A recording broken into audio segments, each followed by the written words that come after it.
Okay, Bismillahirrahmanirrahim. Assalamualaikum and a very good evening to everybody.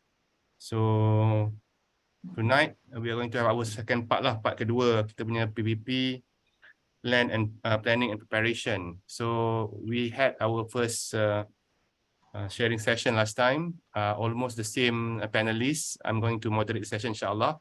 My name is Jamaluddin Abdul Rahman, people call me Jamal. So today we have 4 panelists. We have Nora.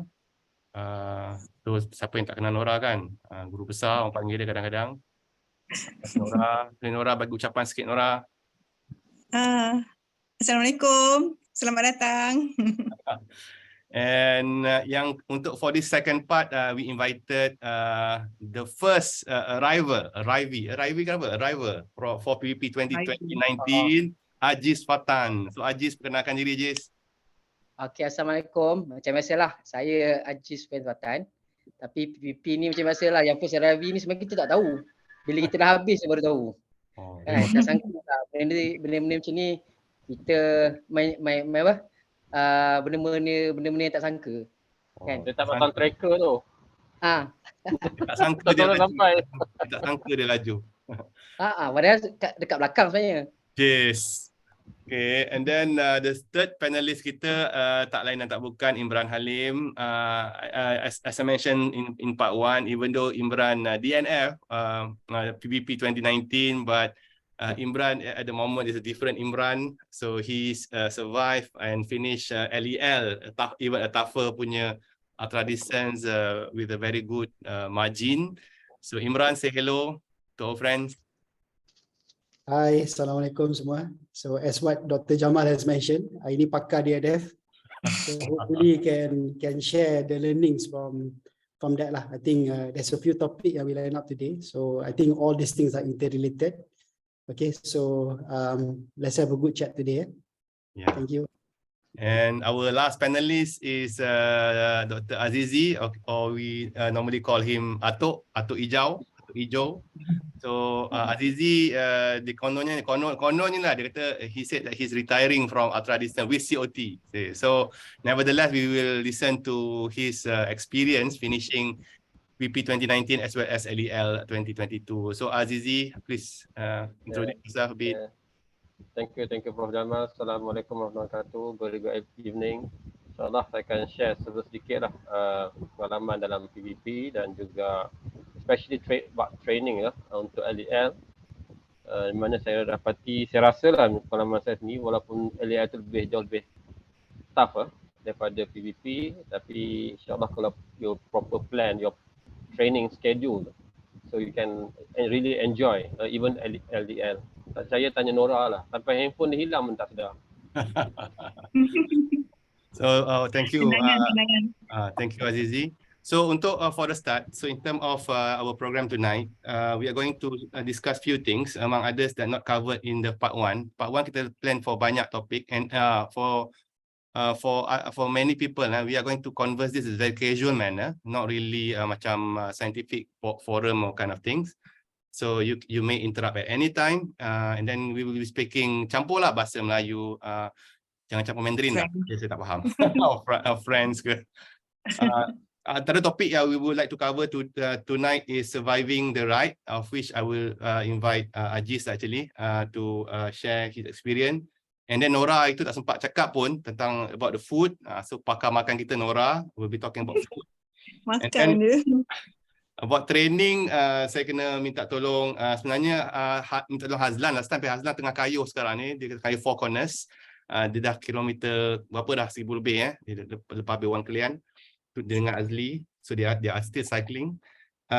So saya akan request Atok, Azizi dengan Imran untuk share with us about training. And then I will insyaAllah be talking about bicycle setup. Ajis pun akan cerita his setup, how to pack. And then something very important lah sebenarnya, topik yang cuba bincang malam ni is how to jaga nama negara kita lah, and how to harumkan nama negara kita, especially our experience in LEL last time, when even the organizer kata that our presence was felt by the especially volunteers masa kita dekat LEL. So this something which I believe is important lah when we go there as one nation, as one country, we are there together to to glorify our own country lah. And then there are do's and don'ts lah. We will share insyaAllah after this. Kemudian yang more important than that, we have right for a cause. For that, I'm going to invite Imran. Mungkin Lee pun ada kat sini. Untuk kalau Acoy dengan Munirah ada pun boleh share how to write for a cause. So sebelum kita mula to cover this topic, I would like to summarize a bit apa yang kita bincang last week. So give me around 15 minutes or so to summarize sebab ada some information I need to update. So I hope you are able to see the slide that I'm sharing at the moment. Boleh Boleh, ada. So again, macam Azlan mentioned last time, ACP ni actually bukan we lah, we was organized. It is being organized every 4 years, macam Olympic juga. In fact, it is the impetus for Tour de France, and it's going to be 1,200 km. In 2019, the ascending, the gain was 12,000 meter. And for your information, for this year, it is less than that. All right.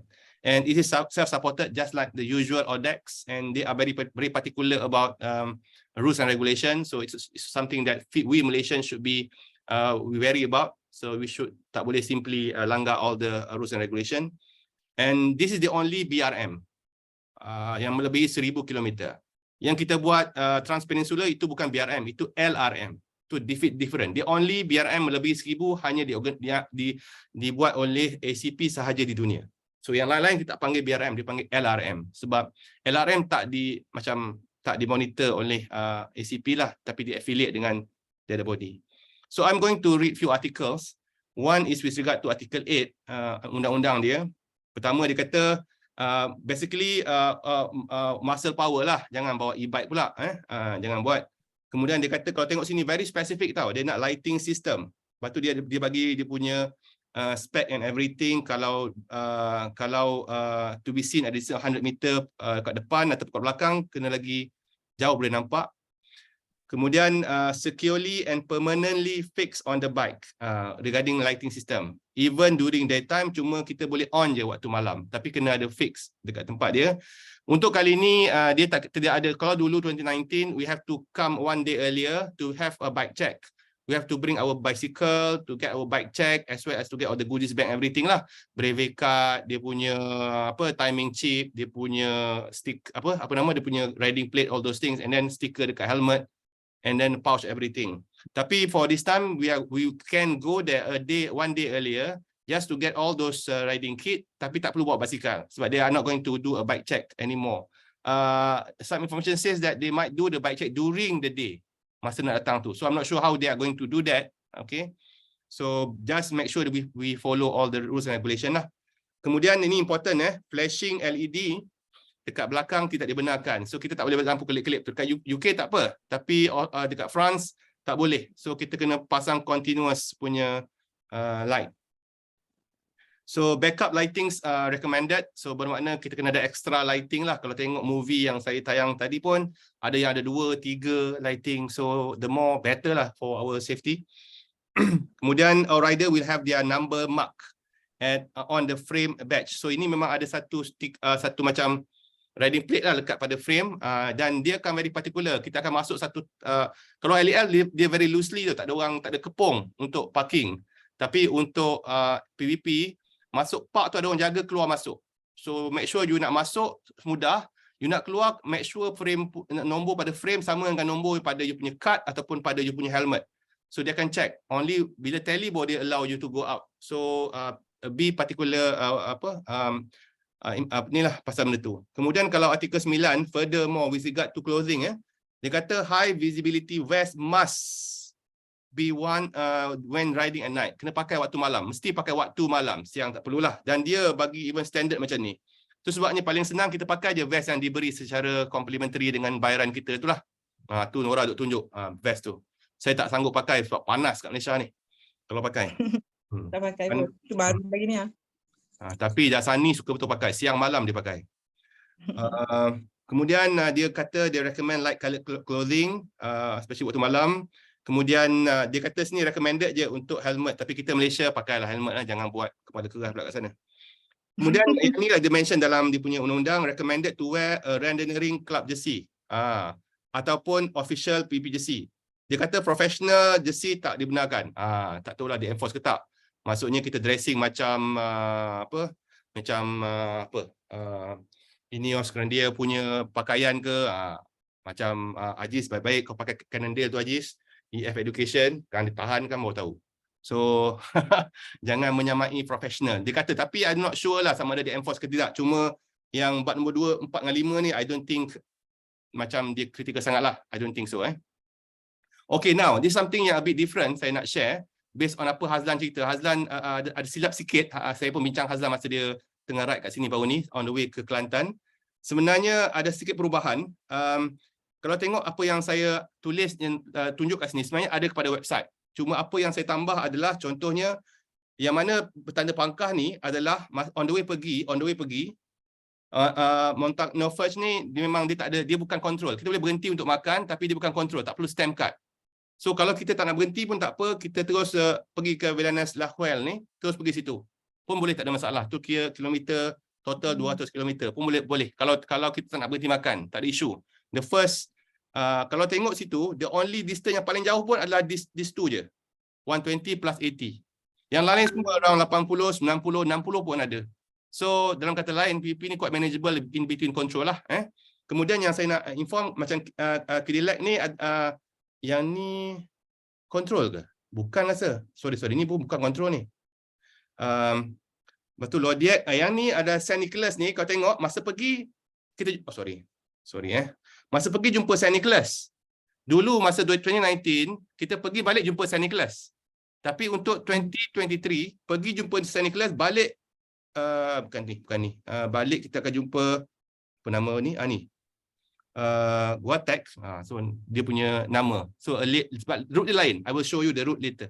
So detail please go to the website untuk tengok. Dia bagi detail termasuk cumulative climbing, stage climbing.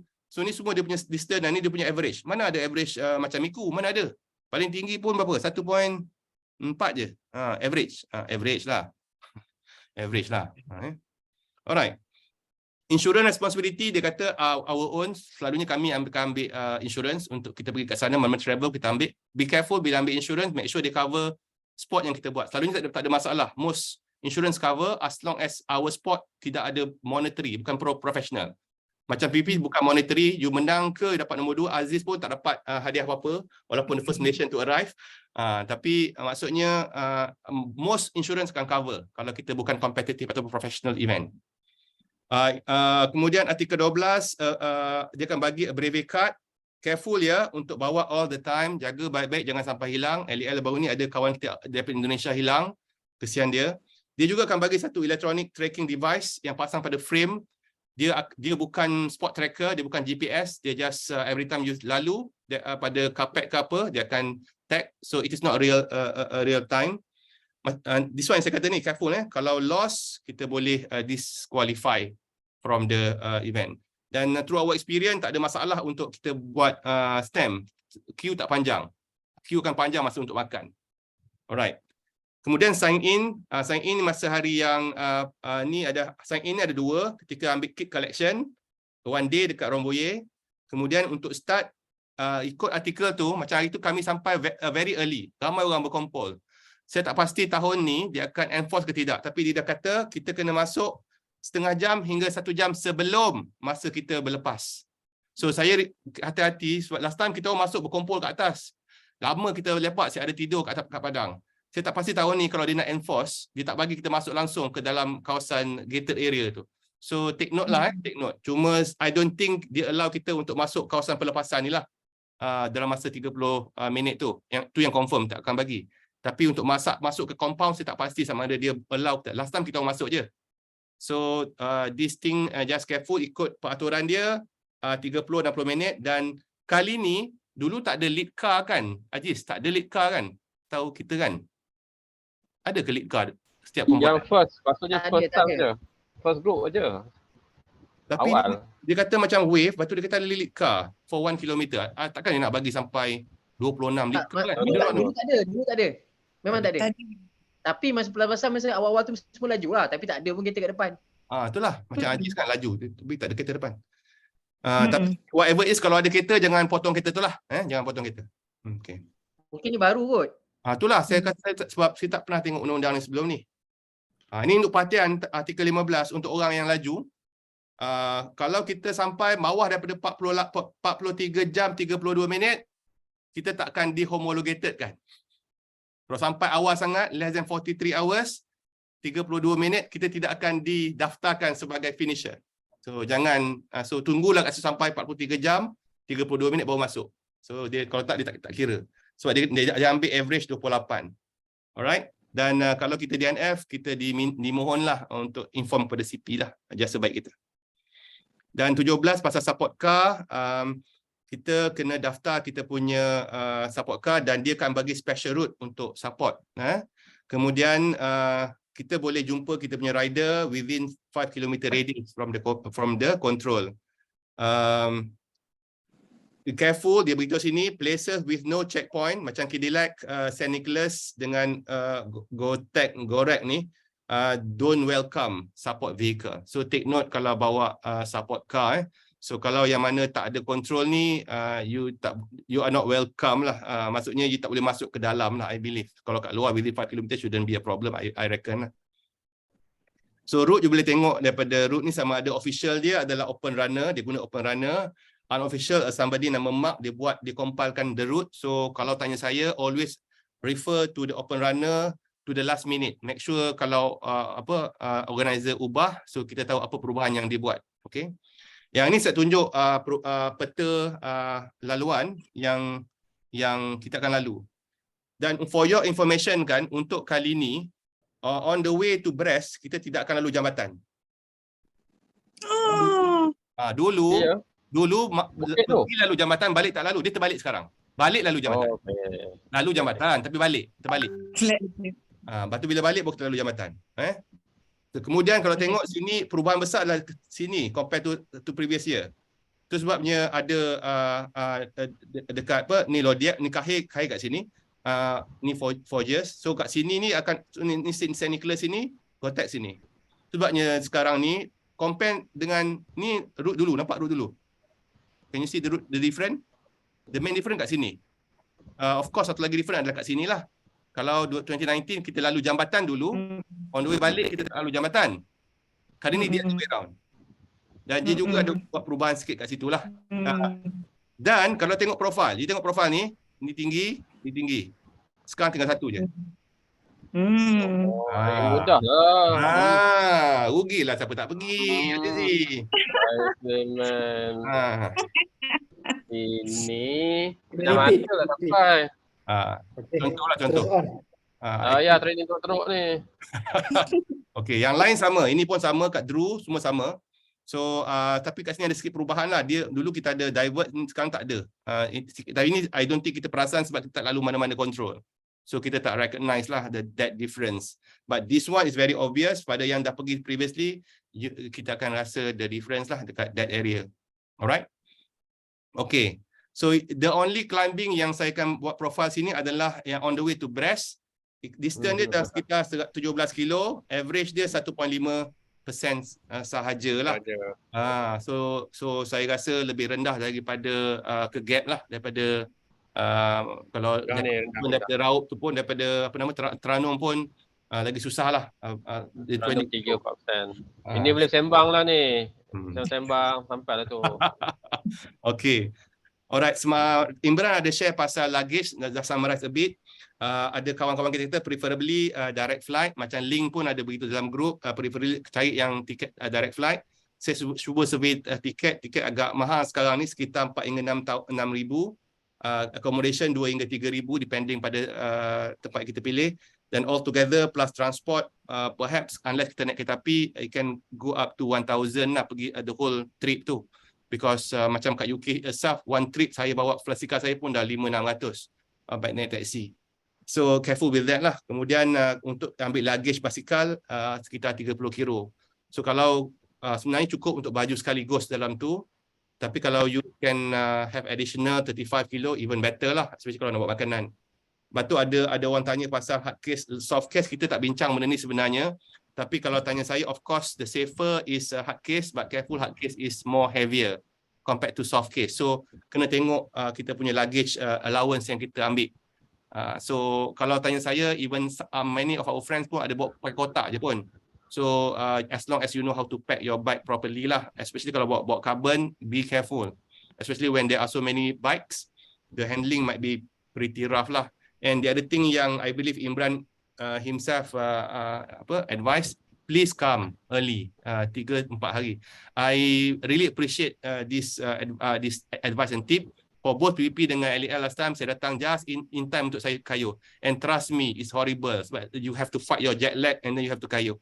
It is not nice. So I would say that I agree, come 3 to 4 days earlier.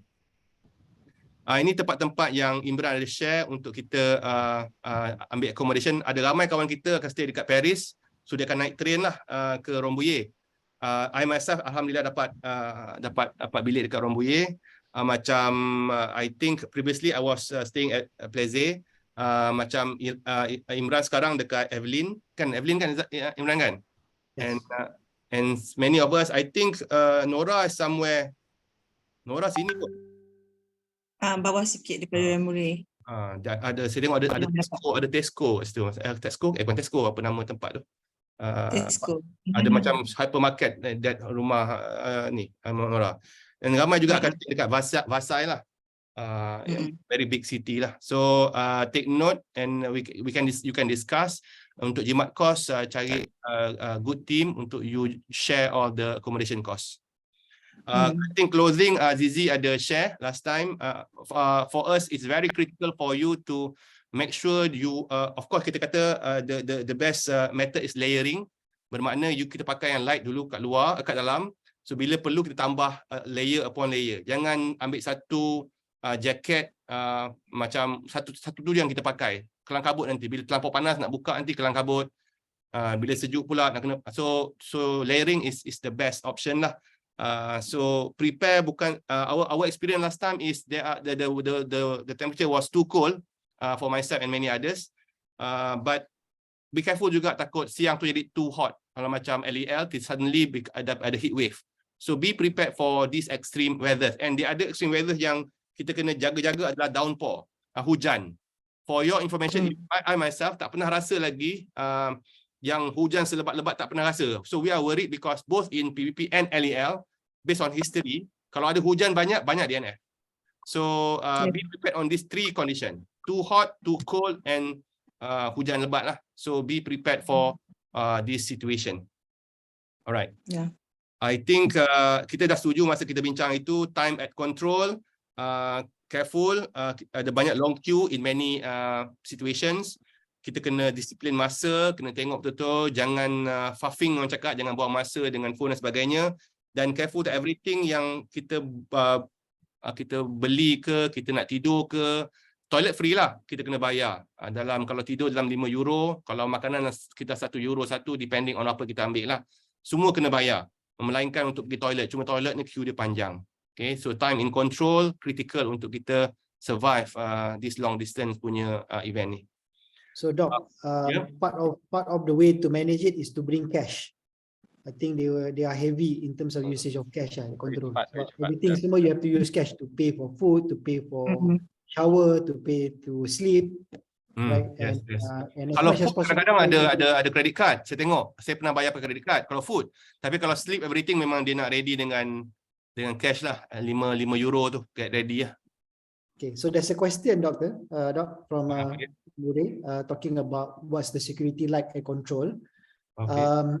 Okay, so the bicycle, I mean, upon arrival at control, you'll be in a confined area. There are security surrounding the area, but I think I've seen the condition like even as a spectator, because I DNF halfway, you could see rider losing their equipment, like lights will be very, I mean, especially towards the end, right? I think you need to safeguard your equipment, your lights, your bike com. Whenever upon arrival at the control, try as much as possible to put it in your backpack and then bring it into the control while getting your bravery card to be stamped. So there are securities, but it's not foolproof. And our experience at PBP, what I've seen at PBP, because a lot more cyclists compared to LEL, security tends to be a bit more lacking, right? So PBP. in PBP. Yes, I've seen that. LEL is a bit lacking because tak ada, your bike is not well protected at all, kan? LEL, you don't hear any story about people losing stuff, but there's a lot of story of people losing stuff at PBP. Okay, I agree with that. Okay, so be careful about that. Okay, I think in terms of rocking bike, you don't need to. Bike tend to be quite safe because there are security guards. I mean, there are people who will man the parking area, and they will check your rider ID against your bike number. Right, before you take it out. Okay, so be wary about the loose item like your bike com, lights and stuff like that. Okay, please take note about that. About food, I think I will stop here. Sleep tak payah kot. I will later I will show. I think I will stop here for my slide. I think that's all about all that we discussed last sharing session. What more important, I believe I will later lah. I think I will share the rest of the slides. But now we will go to our agenda for tonight. So for the first panelist, I would like to invite Ajis lah, because Ajis selamat sampai dengan lajunya. Ajis tiba-tiba 84 jam sampai ke finishing line. So perhaps Ajis can share with us macam mana Ajis can survive the whole PBP tu, and how you manage your time at control, how do you pace yourself, and how you navigate and survive lah at the end. Boleh tak Ajis bagi? Okay, on the navigation tu, to be honest, memang agak fail lah. Sebenarnya at the same time masa tu, this is kita punya first PBP, and then at the same time kita plan on our own group lah masa tu dengan dasar ni apa semua. Tapi at the end of the day kita tengok benda tu sebenarnya untuk PBP ni kita kena prepare to be solo lah. Sebenarnya jangan prepare untuk kita pergi on the group itself, sebab kita tak tahu on the event itself kita punya teammate apa semua akan letih ke. Macam tu kita ada macam Zul hari tu dia boleh pitam masa dekat apa ni CP kan benda tu. Tapi get ready to cycle solo lah. Sebenarnya on the group kita bukan tak advice, tapi you nak group, you prepare yourself masa dekat sini, but on the event itself kita kena drop and bagi tahu on kita member kita kena pergi dululah. Sebab kita tak boleh rely, sebab the end of the day kalau kita tunggu orang, kita tengok banyak yang kita notice kita akan apa ni hilang on kita punya time. Kita tunggu rakan-rakan. Sebenarnya be prepared to ride solo lah, because for the first half the 600 tu 500 memang saya dengan kita punya group dengan Nora apa semua, tapi lama-lama I think tak boleh macam ni. Kita kena ride solo lah. Masa tu memang kita angkat belakang dengan Sam apa semua. Tapi kita ride solo ni kita manage our own ride, and then the best is bila kita solo tu kita boleh tumpang-tumpang. Maknanya tumpang-tumpang tu kita save kita punya energy, at the same time kita boleh save masa kat situ. Kita tumpang, tapi tumpang tu janganlah masuk je tumpang. Bagilah salam, bukan bagi salam lah, mintalah kebenaran boleh tumpang ke tak. Sebab dia orang tak suka kita tumpang sebenarnya. Tapi pandai-pandai tumpang. Sampai nak bergaduh apa semua kan. Ada je, tapi kadang-kadang minta, bila kita minta, and then at the same time kalau tengok dia orang penat tu, kita tak boleh lah kita lead ke apa. Dia orang punya reasonable, tapi duduk je lah kat belakang. Kan? Kadang-kadang benda-benda ni, sebab bila kita dia orang big group and kita pada tahun kita banyak save energy kat situ dan save masa. Itu yang saya buat the second half on 600 tu, and macam mana saya boleh save masa kat situ. Sebenarnya banyak dekat control macam mana kau buat? Kat control tu kita makan-makan, jalan, tak ada, sebab masa tu dah tak ada kawan, nak buat macam mana, jalan lah kan. Kita makan-makan dan ni, sebab sebenarnya on food itself, bukan kita nak cakap memang cash tu kita pun ready, tapi at the same time kita banyak free food dekat dalam town-town yang kita berhenti tu. Air semua free, makan semua free, tapi janganlah makan benda-benda yang kita tak tahu, cuma macam roti, benda-benda yang ni, sebab orang semua macam buah-buah apa semua. Krip macam sebenarnya ikutkan kalau makan tu, kalau kita tak makan kat town apa semua tu, semua makanan free. Boleh kita makan ke tak, tapi I think on kalau macam Chinese ke apa, memang heaven. Wine semua free. Kalau kita berhenti tu ada satu few spot tu kan. Tapi kita tak boleh. Kita akan dapat macam air, makan tapi be prepared untuk makan roti. Mana kentut makan apa semua roti kan. Sebab kita tak ada ni. Kalau kat CP tu yang besar-besar CP baru kita jumpa nasi, sup apa semualah. And then makan lah kalau boleh bawa sendiri. Tapi macam kita orang masa itu, saya dengan apa semua sebab kita orang punya luggage kecil, kita terpaksa tinggal makanan dekat Malaysia. Yang tu kita orang pun survive masing-masing lah. Survival tu yang ada tu kita makan daripada on apa ni, daripada the resident pula. Pekan-pekan tu bagi. Maknanya tak adalah banyak duit kita pakai, tapi kita boleh gunakan benda tu lah. Tapi all makanan stop apa benda semua, I think it's up to ourselves lah. Cuma for the first half tu kalau kita group tu kita akan banyak lost time kat situ sebab kawan-kawan letih pun kita tidur. Apa semua. Tapi kalau seorang tu it's up to us nak tidur ke tak nak tidur ke. Tapi at the same time kita rasa kebanyakan kita yang senior PBP kita ni kita dah ride dah bertahun since daripada 2016, 2017 and then kita banyak yang dah buat PBP. I think kita dah well prepared lah on kita punya long distance. Tapi for the PBP ni the weather dia lah macam Tok Jamal, Imran dan siapa yang dah pergi LEL dengan PBP previously, jangan hujan je sebab masa sebelum kita 2019 tu sebenarnya hujan lebat. Before that kita we are lucky because the event itself tak hujan. Kalau hujan, rasa semua DNF tu kita Malaysia ni. Masa bike check tu hujan. Hari bike check pun hujan. Bike check hujan and then I hope kalau hujan tu bukan apa kita tak tahu sebab takut sebab sana sejuk. Even pun masa PBP tu yang kita notice pukul 4 pun kita dah terpaksa pakai benda-benda yang apa ni benda-benda kita punya equipment. Untuk PBP ni dengan LEL pun proper equipment lah. Confirm dekat PBP ni sejuk lah. Glove, sarung kaki kan, benda-benda yang mana layer-layer tu semua kena ada. And bila nak ride malam tu make sure ada tutup hidung ke, tutup muka ke, tu memang penting. Sebab kalau tak ada benda tu, kita tak ada proper equipment, kita tak lepas. Walaupun kita memang kat sini kita dah training gila-gila, tak ada equipment kita boleh feel jugalah. Okay, nanti nak tanya pasal your pace. How do you pace? Tadi you cakap you draft groups, you seek permission and then you draft.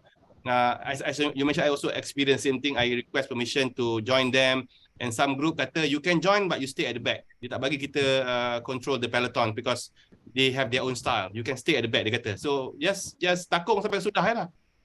Tapi your pace, Ajis. Takung dia macam ni. Memang kadang-kadang kita bernasib baik akan dapat pace yang laju. Ada satu pace tu daripada US punya team tu memang dia bawa dalam 30 lebih. Memang nasib lah. Tapi on average dia bawa dalam below 30 lah. Kalau kita dapat good peloton tu bawah 30 tu kira bersyukur lah. Sebab kalau kita ride seorang tu memang bawah 30. If we have a good good peloton yang boleh kita draft tu 30-35 tu should be okay lah. Sebab tengok keadaan condition road punya ni. Kan kalau jalan flat tu memang dia boleh belasah sampai 35-40. Sebab masa dapat satu tim US tu draft memang dia bawa kau tak macam racing, memang 40 je dia ni. Ikut je lah. Yang tu yang banyak save energy, kita boleh pergi dalam 60 km tu kita boleh dapat dalam sejam lebih. Kat situ pun dah save. Kat situ cuma kita nak ikut ke tak nak ikut lah. Tapi anyway memang kalau boleh, kalau kita solo ni kita ikut boleh draft lah. Kalau kita ada good team kat sini, saya rasa kita pun dah banyak kita ada team. Kalau kita boleh buat macam dia orang, kita a good group pun, I think mungkin 5 maximum 6. And then after that kalau dia orang tak boleh nak catch up, terpaksa dropkan dia orang lah. Yang tu kita kena bagi tahu awal sebab kita tak nak benda ni jadi. Sebab sekarang ni pun kita tengok dalam kita punya group PPP yang kita group audit yang kita dah banyak group dah. And then ada yang laju, ada yang slow. Tapi sebenarnya consistency is very important lah. Kita tak boleh laju 30 ke atas, 35, 30. Kita dapat average 28 macam tadi 28 ke 38 pun dia punya average speed pun. Kalau kita dapat maintain dalam 30 ke apa sebenarnya dah okey lah. Sebab kalau kita jauh laju kita akan rest cepat. Sebenarnya kita conserve, kita manage, bawa ikut keadaan muka bumi tu. Kalau boleh laju tu kita laju lah. Kalau naik bukit tu tak payah laju. Tapi kadang-kadang ramai tu kan. Kita pun so if I can summarize apa yang Ajis mention just now, we want to go for a very long time. So jangan pace to the level that we cannot sustain. So pick up a sustainable pace. So Ajis mentioned some bagi example for his style is if on solo is less than 30 km per hour lah. Those kind of speed, unless you can draft a group. All right. Anything else you want to add before we pass to the next topic, Ajis? Tak adalah, for PBP ni kalau nak buat group, make sure yang brief awal-awal yang mana prepare for solo je lah. And then kalau boleh draft group lain sebab kita nak save our time, boleh draft group and minta permission sebab dia macam saya cakap tadi lah, benda-benda ni kena minta permission. Kedua, berhenti tu kalau boleh, kalau ni manage sebab sekarang ni apa yang kita dah buat audit kat sini kita pun dah lama, kita boleh plot kat mana kita nak berhenti sebab semua ada big CP tu memang ada tempat tidur. Mana kita plot kat mana kita nak berhenti, kita tidur berapa jam. Semua dah well manage lah sekarang ni. Tak macam dulu kita memang belasah je. Sekarang ni yang di sini kita dah tahu. Oh, ada tempat tidur rupanya, ada makanan nasi apa semua kan. Sekarang ni at least kita our experience dengan all yang akan masuk untuk yang 2023 ni. That's why Imran ada cakap in the first part last time, when we went to PBP last time, there was not proper sharing session done, so we just gamble ourselves. 30 odd numbers of us attempted with very minimum punya experience kan. But nowadays macam Ajis cakap, kita dekat Malaysia pun the way I see Odex in Malaysia has grown tremendously. So many groups and we have our own style. So just pick up this few additional tips and I think we can be able to survive. Thank you Ajis, thank you so much for your tips. We go nanti. Lagi satu lah sekali. Starting semua macam dulu kita memang laju, dia boleh tarik sampai 40 tapi jangan terpedaya lah. Yang first tu. Memang racing. Bukan kita satu group Ajis. Bukan kita satu group. Yelah kita duduk depan tu bukan itu pasal yang Zul boleh pengsa. Average 40 tu. Oh yeah. Excited. I did 200 kilometers in 6 hours.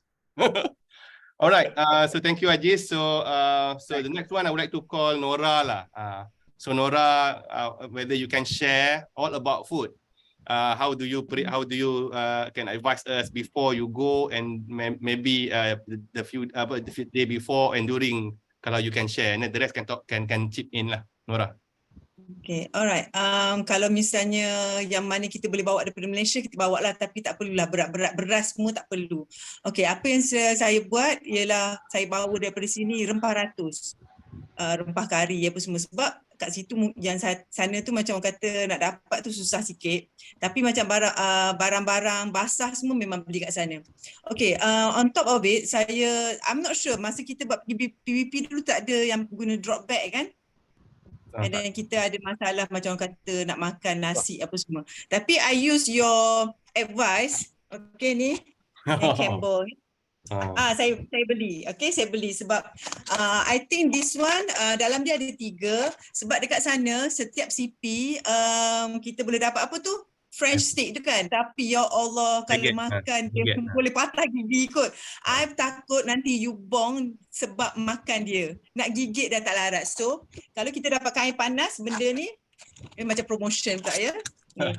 Masukkan dalam air panas dan that roti you just masukkan dalam tu, betul tak? Then boleh makan dia. Yeah, that's good. Okay, this is ni lah orang kata sebab roti yang dia bagi tu macam keras, kalau you makan pun boleh patah gigi ataupun you are breaking, Nora. Kita masuk dalam air panas.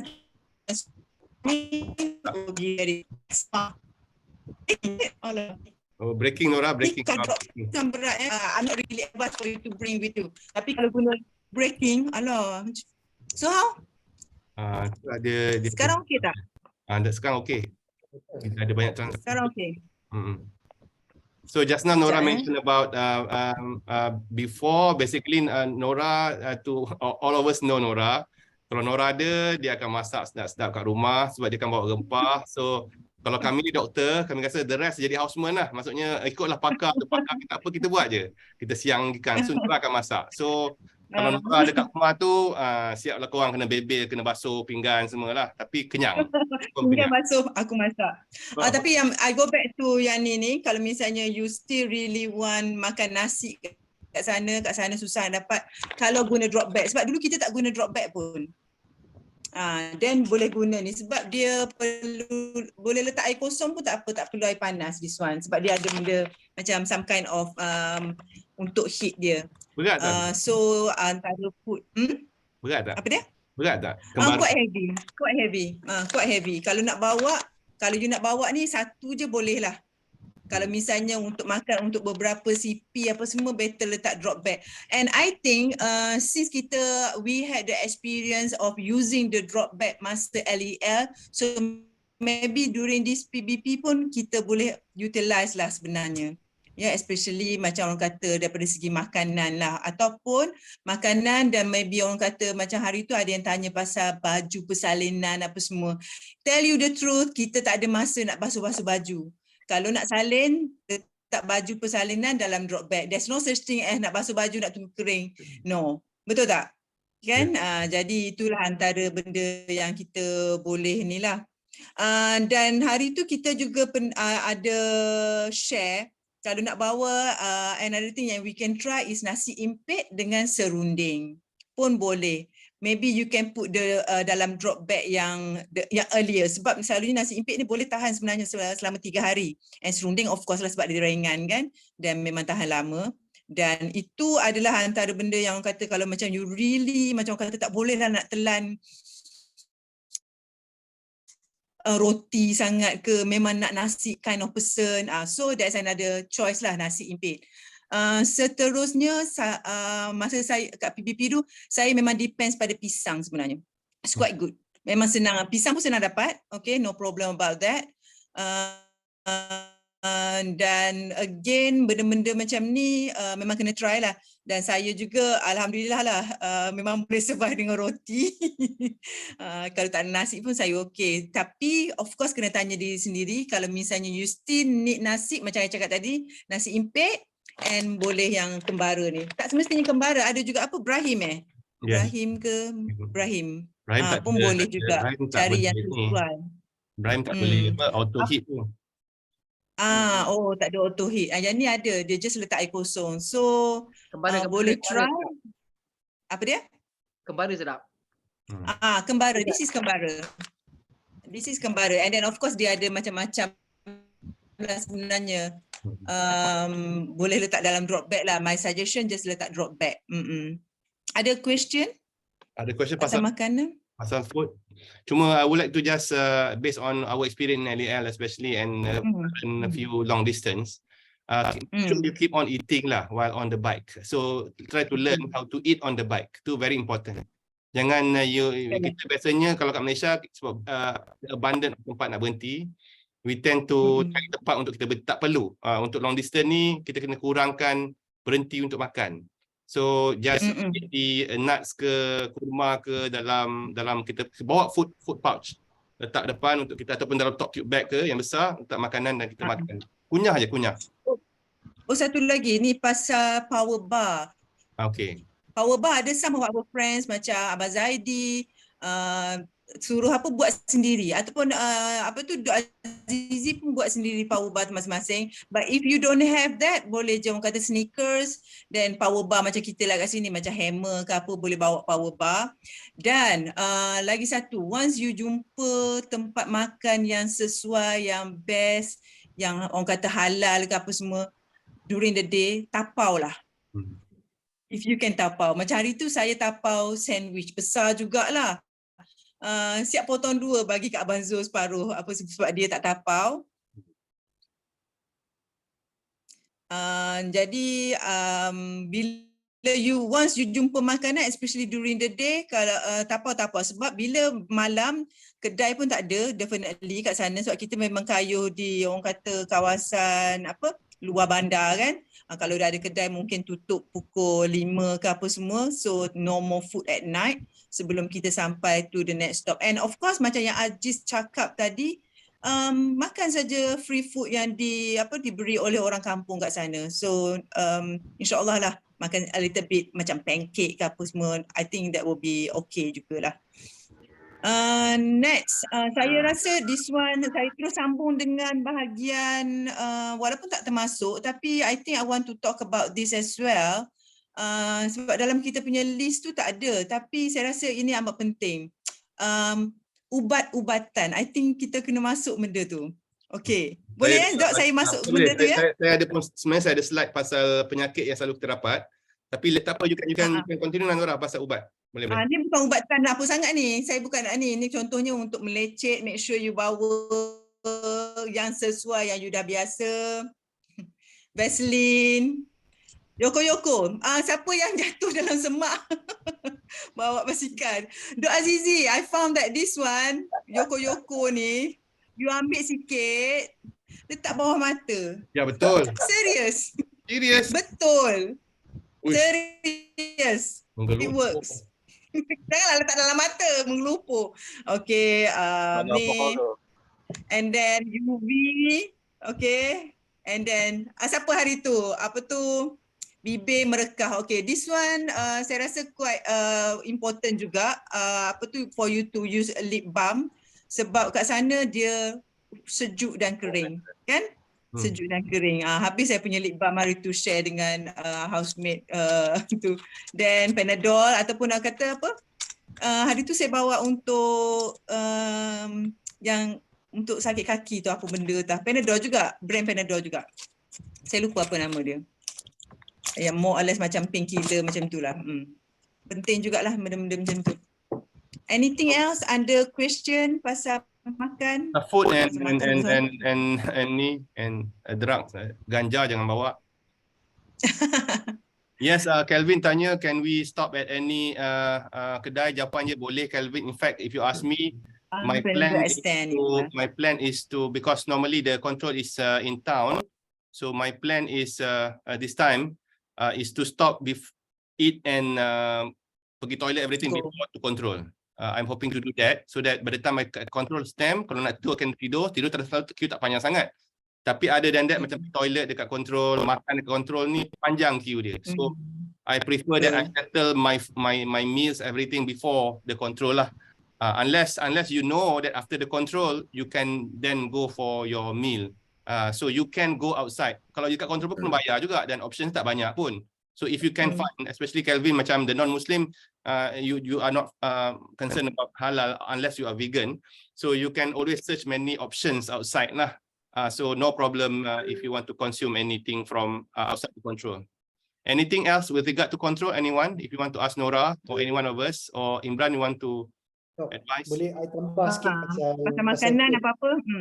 Okay, I tambah sikit pasal food lah, because I think my view lah kan, food ni is personal to individual because we all have our, orang kata tekak lain-lain kan, ataupun our appetite is different. Some people are very used to Asian food, some people can adapt to Western food, some people are Westerner staying in Asia. Kan?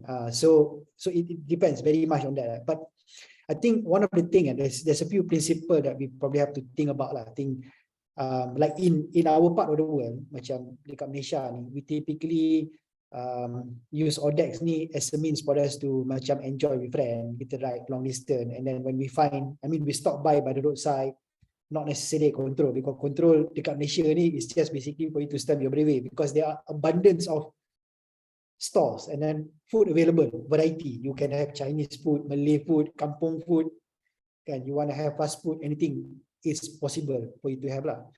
So we tend to take a bit for granted when it comes to eating, because so here in Malaysia, some people may ride for 50k, lepas tu decide, okay, let's stop and have a meal with friends.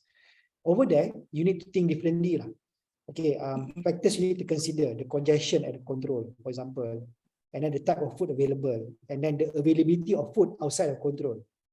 Okay, reality is we're going to be riding through kampung punya side of France. Okay, so in between the kampung tu, you will not be able to find a lot of stores lah. Okay, having said that, they are macam mana the locals kan, dia akan set up specifically untuk PBP ni, they will set up booth in front, they will serve you free food like what Ajis mentioned lah. So the option available to you is basically either you can stop at every interval. You nampak somebody set up a stall by the roadside, okay, kata okay, cakes ke, and then water.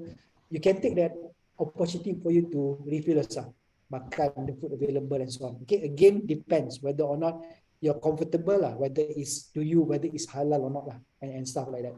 Dekat control pun boleh juga, but you have to consider the wait time. So the best advice, you can also use drop box strategy. You put whatever nutrition unique to you. Let's say you kena makan nasi ataupun kena makan nasi impit kan, then you put lah, and then after that you go and take lah from your backdrop. Okay. But ultimately what you might want to really do is to really, I sebenarnya suka apa Azizi punya approach actually. Okay, so Azizi punya approach, I mean the thing about doing ODEX and doing in a different environment than us is one of the mindset that we have to probably work towards to is to adapt ourselves to the environment rather than we try to get the environment to fit us. Okay, so what Azizi did, I think probably Azizi can share a bit more. I think he trained himself to be able to take purely Western food 4 months before PBP. Yeah. Share sikit. Okay, so maybe you can share. Yeah, thank you, Imran. What I did actually, bulan 8 2019, approximately 45 days I trained myself untuk yang the last ODEX, 200, 600, even 300, without taking any single rice. Fully based on French punya staple food. Of course macam pisang tu dah mandatory lah, pisang, yogurt, bread, apa-apalah. Even daily basis, walaupun saya tak kayuh pun saya tak makan. Basically just to cover myself with a food yang I'm quite comfortable with. Bila sampai sana, badan kita punya memory dia quite good to remind our body to adjust to the local needs, because we do need, because distance wise sama. Kita boleh train 1,000 di Malaysia, di sana pun boleh kayuh 1,000, but because of the weather means that we need more calorie as compared to 1,000 cycling in Malaysia as compared to when you are cycling in Europe, I mean in the temperate country, especially at night or early in the morning, because we need more energy to keep our body warm. So ini yang adjustment yang you need to do. You have to try yourself in Malaysia. Jangan cuba di sana. Try yourself here. You have to really make it, stress yourself with this kind of adjustment. Because cycling wise, in terms of energy, untuk you cycle 1,200 km is sangat-sangat feasible dan possible. The thing is, you need to adjust your body with the environment. One of the things is the food. Food is not really, our stomach is not really familiar with European food unless you are Europeans ataupun Asian yang duduk di European country ataupun temperate country. That's why I did study all these things, and I did the same masa PBP dan LEL, same thing. Of course, LES a bit lax because of kita senang dapat nasi di sana. That's a major difference lah. But then macam point Nora tadi, in between CP, even Ajis you mentioned, if there is a luck for you to bring in between CP about 60 to 60 km, ada chance dapat top up ataupun tapau, please do that, because I didn't do much masa PBP 2019. That was one of my biggest mistake. Plus, I tak bawa even satu pun stick untuk power bar. Contoh nak tunjuk kuat sangat lah ya. Dan 2 kali masuk dalam longkang tu. So you do need to bring power bar, power jack always in your pocket.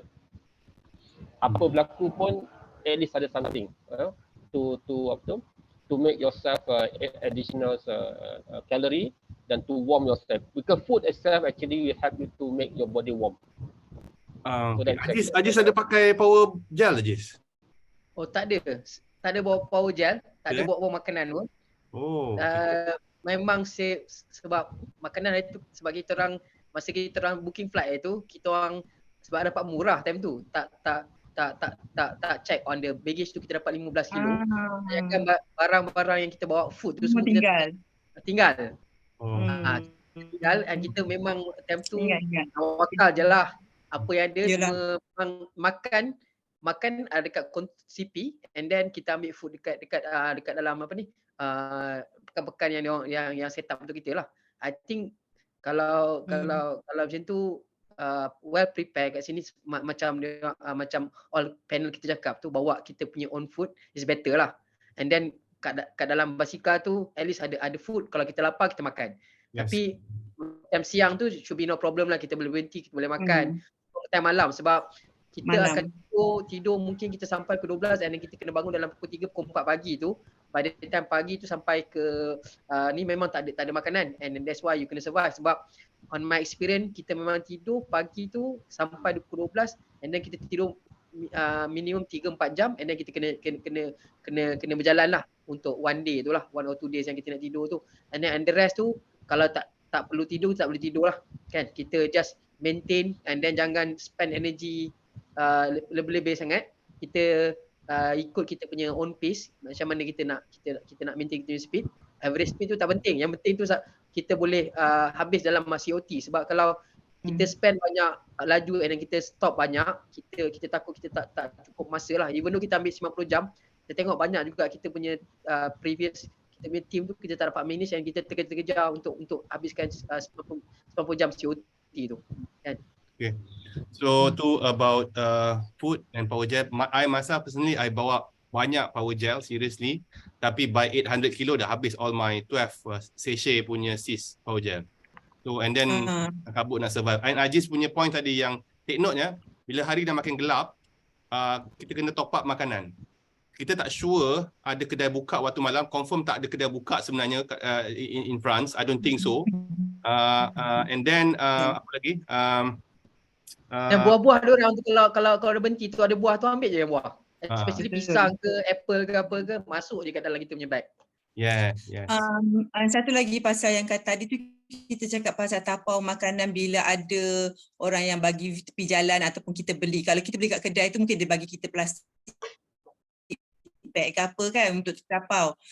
Because itu kedai yang kita jumpa during the day, because we do not know when is our next food.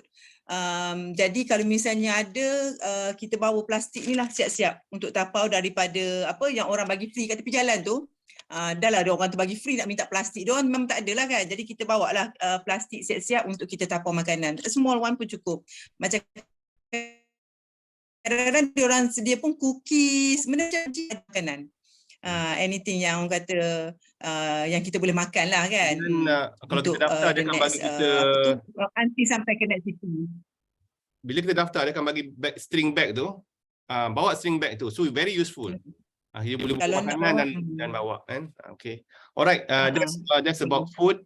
So we go to the next issue. Ini about very heavy punya topik. About training. Training lah, saya sendiri malas nak training. So perhaps saya akan buka dengan Azizi dulu untuk training. Training ni ada dua jenis that I can think of.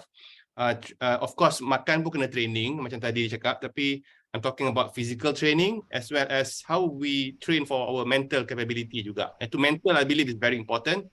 So I would like to call Azizi first kot untuk share your tips. Okay, saya share sikit lah. Saya ada buat 3 slide.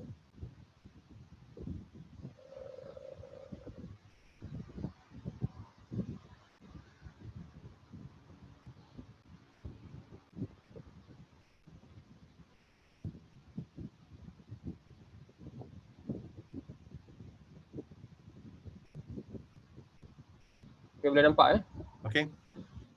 Okay, saya share sikit yang ada tak banyak dalam 3 slide saja. Ini sebagai foto memberi semangat semula lah PBP 2019 dan LEL 2022. Ini saya ambil berapa point daripada berapa yang some of the cyclists yang dah buat training plan ya. Saya summarizekan di sini, nanti mungkin boleh yang lain boleh tambah. Pre-ride preparedness, cardiovascular, mental, finance, sustainability. Ini yang Puan Jamal mention tadi, mental exhaustion and fatigue, muscle memory, to avoid physical injury and mental trauma, and post-ride recovery. Ni saya summarizekan berapa poin penting sebab ada yang saya tak buat proper dan saya suffer sebenarnya selepas PBP 2019. But I did improve a lot during LEL walaupun LEL tu more tougher compared to PBP. Right. Yang ni saya daripada Sarah ni one of the ultra distance cyclist. Saya ambil ni sebab mereka dah buat. Dia kata it is a bit of a misconception that you need to ride ridiculous distance every week kalau kita nak prepare. Maksudnya tak semestinya. Dia kata do it every now and then for good measure. As once you have experience with ultra distance, your body will forget. But most of the time it's not necessary. Perlu ada of course some long distance macam sekarang ni kena buat SR untuk 2023 you complete itu pun dah cukup dah. Tapi dia kata during the week I will do 2 strength session in reps in a big gear, 3 sub-threshold effort 20 to 60 minutes just below my threshold and 2 core session in the gym. Weekend are for riding long back-to-back day, lots of climbing and lot of kilometer, Monday and the rest. The point that dia nak mention sini sebenarnya of course kita dah buat sebenarnya everyone yang dah nak join PBP dah buat. Cumanya jangan stress yourself to the limit. Contoh the last 1 month tu you tekan habis, tak semestinya. So that you have to plan yourself lah. Nanti saya bagi contoh lah apa yang saya dah buat. Sebenarnya yang paling structured training lah Hazlan lah dia buat. Tapi saya ambil sebahagian daripada apa yang dia dah buat. This another example. Josh ni pun one of the ultra distance cyclist. Dia kata of course you kena buat loads of really long slow ride yang in combination, but dia kata good at riding slowly for a long time. Nah, this is another thing yang why I really believe in this kind of type of training. In fact apa yang Ajis cakap tadi quite significant kat sini. Dia kata kalau you mention ataupun you stress yourself riding too fast, first day tu memanglah you boleh dalam 200 km tu you boleh dalam 6 jam, 5 jam boleh sebab biasanya pace yang awal tu dia akan tekan sampai 40 km per hour. But then the moment you buang bukannya fast 600 km. Yang quite difficult to manage yourself after the remaining 400 km. Sebab you are also struggling with a temperature environment. So yang ni you kena balance kan lah dia kata. Being able to go harder uphill and recover quickly will give you an overall improvement or recovery. And kalau you tengok profile yang Dr. Projamal mention tadi, overall almost 11,000 meter elevations, and every 100 km approximately 1,000 meter. Walaupun dia punya elevation tak tinggi 1 to 2%, tapi sebenarnya dia akan makan kaki sebenarnya kalau kita tak manage properly. That's why you have to really manage yourself lah, because based on our experience before in 2019, almost all the CPs located at the tip of the small hill, at the center of the small city ataupun kampung.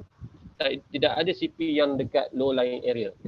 So this is the thing yang memang menyebabkan cepat penat lah. Christopher another example one of the ultra distance cyclists. Dia kata it is a tricky question because endurance training is really a process that takes years, but at least 6 months before the start date I will begin targeting an event. Ini contoh lah. Maksudnya sekarang kalau saya nampak lepas raya ni dalam 3 bulan 4 dah boleh mula you punya manage yourself lah macam mana nak design. So I summarize this. Ini yang dah cerita, saya tak perlu repeat lah sebab dah semua dah buat dah. So ini boleh skip lah sebab tadi dah bincang. Ini saya beri contoh what I did actually for LEL, tapi saya tak buat proper waktu PBP. That's why masa PBP even though boleh habis 7 hours, tapi post PBP I'm really suffering from recovery. That's why I share tonight my nutrition plan I dah buat macam saya cakap tadi, group ride, tapi I did a lot of solo ride. Solo ride ni sebenarnya dia akan prepare kita untuk mental training, dan juga you kena measure yourself dekat mana you nak buat zone 2 ke zone 3 ke, you have to control yourself. Sebab apa, isunya macam macam Ajis mention tadi, first 600 km, even 800 km tak ada isu sebenarnya. Tapi DNF akan banyak berlaku the remaining 400 km. That time baru nak tahu sama ada kita boleh survive ke tak. So I would strongly suggest and recommend that selepas bulan 4, bulan 5 mesti ada solo ride untuk your own training. 200 ke 300 ke even 400 So this is example lah ini nak tunjuk bukan nak tunjuk kuat, nak tunjuk example lah. Nak tunjuk I start 2025 tu, 2025 tu. Yang ini 25 dah cancel. So what I'm trying to share tonight, this is my war kata apa ni? war room. My room, war room. Yeah, I prepare 2 months fully June, July untuk myself. My target is every 300 km solo ride every week almost 8 kali dan in between tu tak perlu buat ride dah. Weekday I tak buat ride dah. Kalau kilometer sini you nampak yang ini semuanya I'm using trainer 60 minit, 70 minit, 80 minit. So in between weekend I buat trainer saja tapi you kena total up lah. Sebab trainer tu you boleh mention sama ada untuk strength training ataupun untuk base training. Basically this concept yang saya apply tadi adalah base training. So basically 2 bulan what I did actually quite numbers, taklah banyak sangat, 1,800 km sebulan. Untuk 2 bulan tu I memang concentrate betul-betul. Dan banyak indoor. Ini pun Imran punya mazhab lah. So I follow dia punya, banyak kat tanya dia. So I apply yang tadilah 3 ultra distance cyclist and quite proven. And the last 2 weeks before we flew to London, I dah buat tapering dah. Maksudnya last 2 weeks tu janganlah nak buat strength gila-gila, tak perlu dah. Sebab masa kita 2 bulan dia dah ada memory yang cukup. Jadi the last 2 weeks tu please you kena tapering, you know, just consistent 50 to 100 km tu cukup. Dan waktu ni adalah you kena simpan energy untuk prepare your muscle for the big event masa di sana nanti. Sebab you need a lot of energy, tak perlulah nak tekan dan semua. So basically what I'm trying to say here, you have to have mixed type of training. Solo ride macam Ajis cakap tadi, even Imran mention tadi, mesti ada dalam dia punya training plan. This is, to me, is mandatory for you to survive. Bukan for you to show to your colleague that you are far better than them. No, it's actually for you to survive. And then you have to prepare mentally, physically, and also you know how much energy you require, how far you can go if you are bong. You really need to know when you are already bong ataupun before bong. Biasa macam Nora cakap tadi, whatever things that you boleh grab untuk food, please keep it in your pocket supaya you tak always tak bong. Jadi what I did actually also, I memang banyak kali ni I prepare a lot of things actually part of nutrition. Macam Imran cakap tadi, I bring a lot of kacang, mix of nut, dan juga tadi itulah I prepare my own cake macam itulah bar I prepare myself, dan juga power gel. Dan rasa macam in between CP nak rasa sebelum lapar makan aja. Plus I also take regularly paracetamol karbo, mungkin Dr. Jamal boleh mention ni. Yang I tak buat masa PBP, but I did waktu LEL. I makan je ubat paracetamol 6 atau 50 gram eupamol. That somehow eupamol tu is my drug lah. I develop this eupamol because you also need to carbo this type of drug to reduce pain, muscle pain, fatigue. Dan alhamdulillah all this strategy after I arrived during LEL, I recover sangat-sangat cepat. I tak bong lah 6 hari punya cycling. Even far better than when I did PBP. Untuk PBP tu memang belasah je masuk dalam ni apa semua. Tapi itulah lesson learned, and of course solo ride, dan thank you to Nora lah. Memang saya berkayuh dengan Nora sama si luar tadi. Nora dah pesan lah jangan tinggalkan dia. Apa kata kau dah janji So that one is a good kind of commitment both party, myself and Nora. Sampai dia hilang phone pun dia saja hilangkan phone pun. Sebab I'm trying to say here, it is good. PBP ni kena prepare macam ni. InsyaAllah kalau you boleh prepare far better than what I did for LEL. So, thank you Azizi. Azizi dia tak bawa makanan, dia bawa Nora. Sebab Nora akan bawa makanan. Alright. Apa? Nora, Okay. tapau ni, Nora tapau. Yeah, about training, I think if I were to summarize apa Azizi punya plan, even though Azizi, I think Imran after this will be saying the same thing. It's also personal training because every physical to different. Tetapi if I can take one important lesson from what Azizi presented is we have to prepare. We have to prepare. It is not something like you just take your bike and ride in Paris 1,200. No. We have to plan for it. We have to attempt the best, and whatever our effort is, we have to do something. We have to prepare something. So maybe Imran boleh continue that bit from there on. Imran, if you want to give your version of training. Aku nak cakap apa? Kan dia cakap lepas medical professor yang buat ultra long distance ni kan, kita tak ada benda nak cover dah. I think literally Aziz Maybe indoor training, Imran. Indoor training a bit. Aziz tak I mean indoor training. Macam mana you prepare your physical for indoor training a bit? So maybe Doc, what I can do, I can share my personal experience masa PBP dulu lah. I think you touch on a very important point, preparation.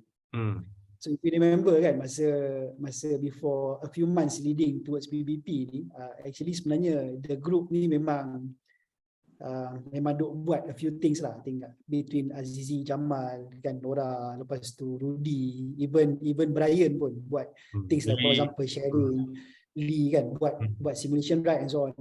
So in my case kan, number one, I suka ponting. All the simulation ride. I think they did all simulation ride. They even did simulation ride like 400k into Central Pahang up remember up apa ni Fraser Hill kan. Timing it as such that the team will arrive at the peak of Fraser Hill in the middle of the night to simulate the cold weather lah. So yang tu pun I ponting. Kalau pergi pun berhenti, masuk balai polis, tidur dalam lokap, patut balik. Kan? So ingat dah. Everyone remember that. Yes, and then to the extent of basically I assume that everybody punya body will be the same lah. So I just literally follow Jamal punya plan, riding plan and stuff like that.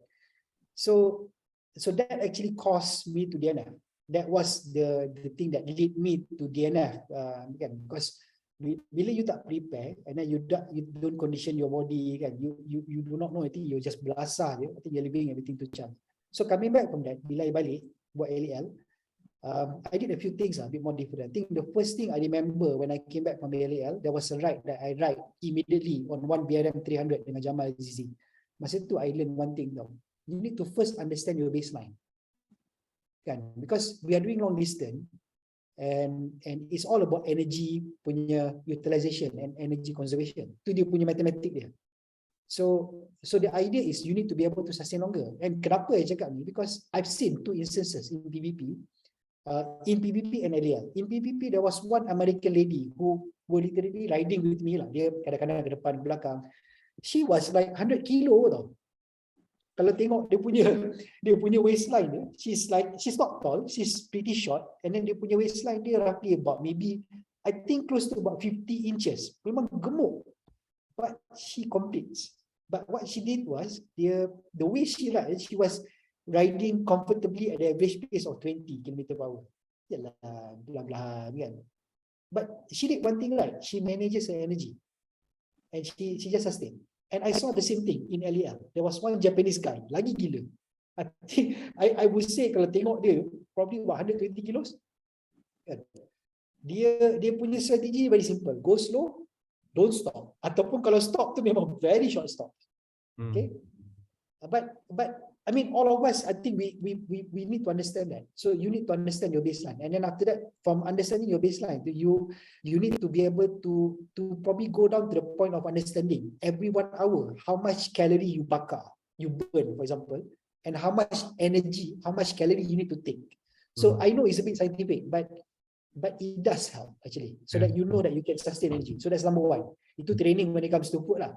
So it's not so much about whether the type of food kita boleh makan ke tak, lidah kita boleh ambil, perut kita boleh absorb, but it's about the ability for the body to take that energy and then sustain, kan, so that we can complete that. So that's number one. Number two, very important point yang Azizi mentioned, solo ride. Solo ride ni not only it trains you to be mentally strong, but it also put you in a position where you learn to be a lot more self-reliant and you start to pay attention to things that matters. Because kalau kita like dengan one group of friend, we tend to take things for granted. Or somebody will be doing the planning. For example, macam I selalu like dengan Jamal, memang manja kan. Tak apalah, Jamal ada plan, tak payah buat. Kan? Tapi the plan is appropriate to him, may not be appropriate to me. And you're leaving things to chance. So when you write solo, you have no choice but to learn to do it, and lepas tu you learn to take note of what is it that you're okay, what is it you're not okay, and then you can plan your thing accordingly. Once you do that, bila you write nanti you boleh plan, okay, what is my meals, my eating strategy? Do I eat on the bike ataupun do I stop dekat stall, or do I eat at control, or do I put things in the bag? You can do all of that. Okay? And don't worry, bila you write kat PBP ni, there's going to be so many cyclists, you can make friend anywhere. Okay? So that's number 2. Okay? Solo ride. Number 3 is I think structured training lah. Kalau you notice what Azizi mentioned just now, it's not about how much mileage that you clock. It's about whether you are doing things which will suit your objective of meeting PBP. Macam in my case kan, I came back, I literally my mileage is very short, very low comparatively to most people. Memang sangat rendah. Kalau I nak tunjuk my Strava year-end data tu, I rasa I malu because it's so low.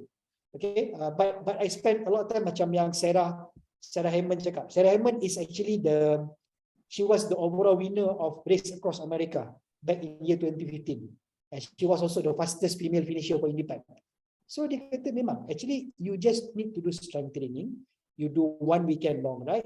And then after that, in between that, you do a bit of macam tempo. So I did, but I use our system lah for me to do it. So that's what I did. And I do also cross training. I do yoga, short 15-minute yoga, and itu pun about 2-3 kali seminggu. And I do things like, for example, like I go to the gym lah. Okay, and it's important because literally when you put yourself in extreme punya condition, riding long hours ni, you get things like carpal tunnel, you get Sherman's neck, and all of these things, it can result in you not being able to finish the ride. I will cover that part later, insyaAllah, Imran. I will cover that part later, insyaAllah. So itu talking about structured training and body conditioning. So I think that's basically just a few principles to share lah. But you got to think about that, and there's enough time for you to start to plan and do it before the actual event. Alright, short kalau Ajis nak tambah apa-apa ataupun Nora about training, short one. Ada hari tu yang saya dah suggestkan untuk kita lah, untuk this time yang kita buat training camp di Cameron Highland.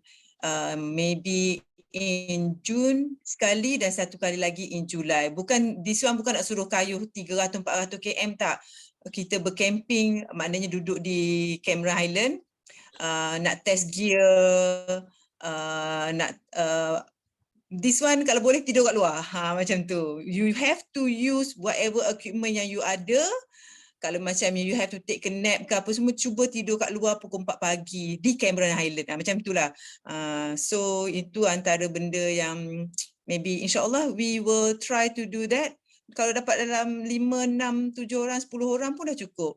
Kita boleh book homestay yang dekat Tanah Rata tu, then we do training camp kat situ, ya. InsyaAllah we try to do a better preparation untuk kita this PBP. Ikut. Ya, jom. Ajis, ada nak tambah pasal training now especially? Training tu macam for me tak adalah yang very systematic, main belasah je, tapi kena ada long ride macam biasa. Tapi macam Prof Azizi pun cakap, kita banyak pergi main macam training on hill lah, sebab kita punya elevation 2,000. Lepas tu at the same time nak bagi satu tip lah, kalau bukit tu jangan attack, santai je. Nak attack tu kat flat. Jangan spend energy, tapi itu terpulang pada individu lah kan. Tapi apa-apa yang cakap tu, conserve je energy apa yang ada. Makanan kena ada. Kalau sekarang ni kita dah tengok banyak yang boleh makan dekat atas bike, coklat dan apa semua, get ready benda tu lah. Untuk yang apa-apa hal untuk PBP ni, training is must lah, macam mana pun. Okay, so next part I will be covering about bicycle setup. So let me share a bit what I prepared. Okay, let's see if I can do this. So before I'm able to share this one, maybe Ajis will start dulu kot. I also nak tanya Ajis your bike setup, Ajis. If you can share first, Ajis, and then I can show you the slide. Oh, bike setup ni sebab I think it's not fair jugalah sebab my bike saya punya bike setup ni dia sebenarnya tak adalah nak setup untuk PBP sebab pakai apa yang ada sebenarnya. Okay. Okay, Alright. for the bike setup tu, the most important thing is kalau kita ada basikal tu kita buat setup yang paling ringan yang boleh lah. Sebab kita nak bawa barang-barang lain. Okay, at the same time, the tip kalau belakang tu kita boleh besarkan kaset tu, kita besarkan kaset untuk kita tak nak heavy kita punya lutut bila kita punya climbing lah. Alright. Sebelum pergi pada setup, saya dah prepare satu slide ni. Ni makan ni yang contohnya yang saya makan lah dekat PBP. Ini contoh makanan yang ada dekat PBP ni dekat Velana Lahuel. Ini contoh waktu malam, masa dia ada orang ramai yang prepare untuk kita. All this one is free. Kadang-kadang dia bagi tabung kalau kita nak donate lah. So be generous and give something to them. And in fact, dia orang bukan nak duit sangat. Kalau that's why there's a topic pasal souvenirs. Kalau bagi souvenirs, masa PBP kita orang tak prepare, tapi masa LEL kita orang prepare, dan the volunteers, everybody memang really appreciate what we prepared for them lah. The one I will talk later. This is the condition of the sleeping area. Tadi Fadil ada tanya, Fadil dah ada pergi LEL. Fadil tak sama macam LEL. LEL almost every control ada sleeping area, not in PBP. That's why kalau you tengok movie yang saya share awal tadi, setengah tempat tu tak ada proper pun sleeping area, dia bagi tempat kosong dan tak perlu bayar, but you have to datang dengan DV ke dengan emergency blanket ke untuk tidur. That's why macam kami dulu, kami target Lodiak.